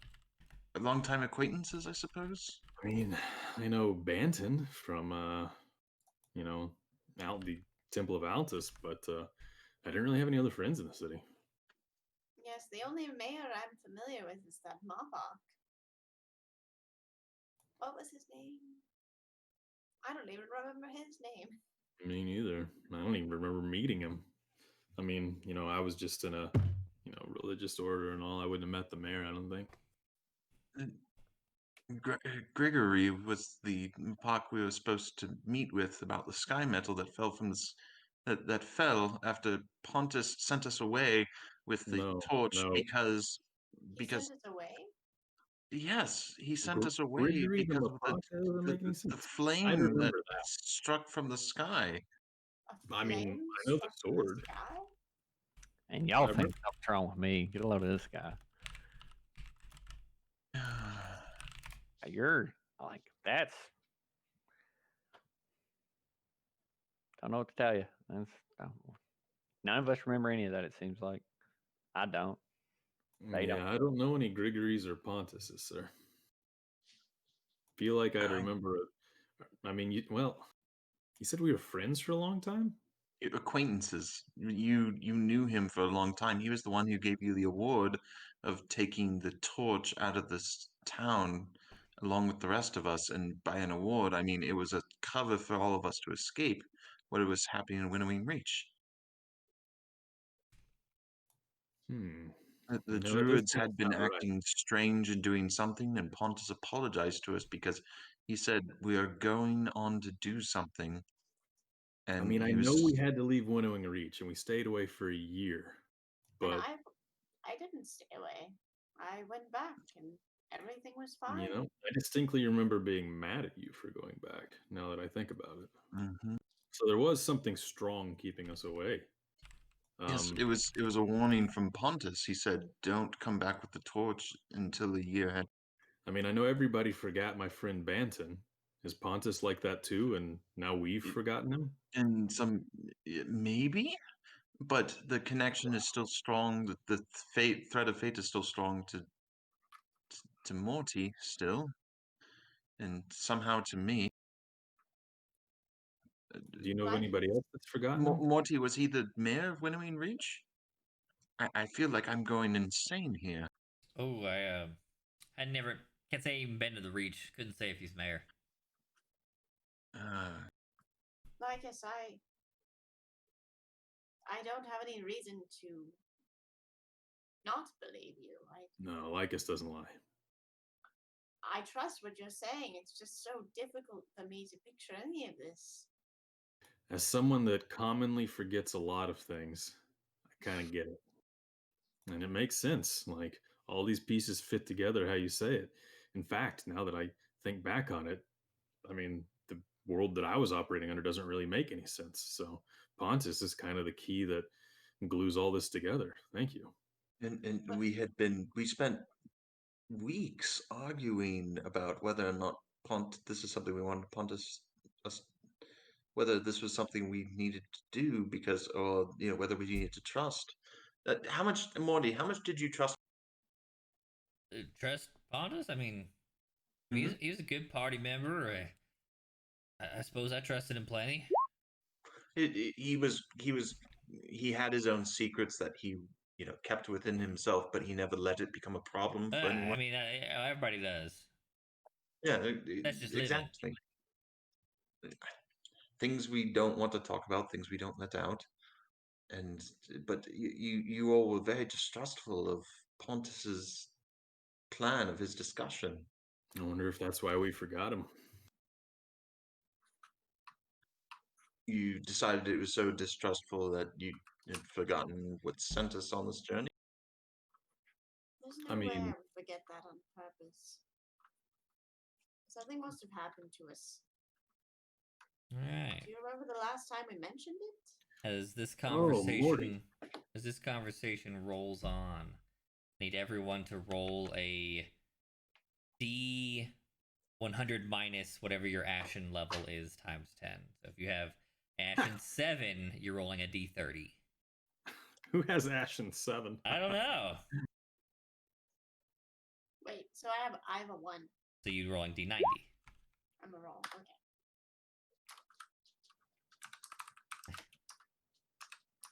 I don't know how many I have right now. I It's, haven't. Oh, Genra. you don't have new fingers. No, like I haven't looked at them. Like it's been. I 90. know it's one, It, but it's. I haven't looked at them to see if they've changed. it's still on. It's on your sheet. He's 90. Genra. Yep. Genra. Genra. Fated to be burnt with Ugla. On the right side, about halfway down, there's a box that says Ashen. On the the first core page. Go look. You're on the wrong page. On core. Then halfway down, right above your features, there's a box that Got says it. Ashen. Got it. I was looking at the wrong page. You are also a D90.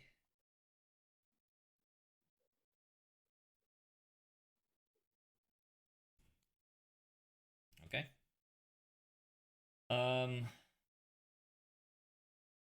Genra and Ugla, you have a terrible headache. The longer this conversation has gone on, the more it's built, and you are really steadily getting this piercing pain right between and behind the eyes. Especially when Genra starts to like try and accept that this is something that they've forgotten, that this is something that you've forgotten somehow. When you're trying to put that memory back, your headache basically is like explosive.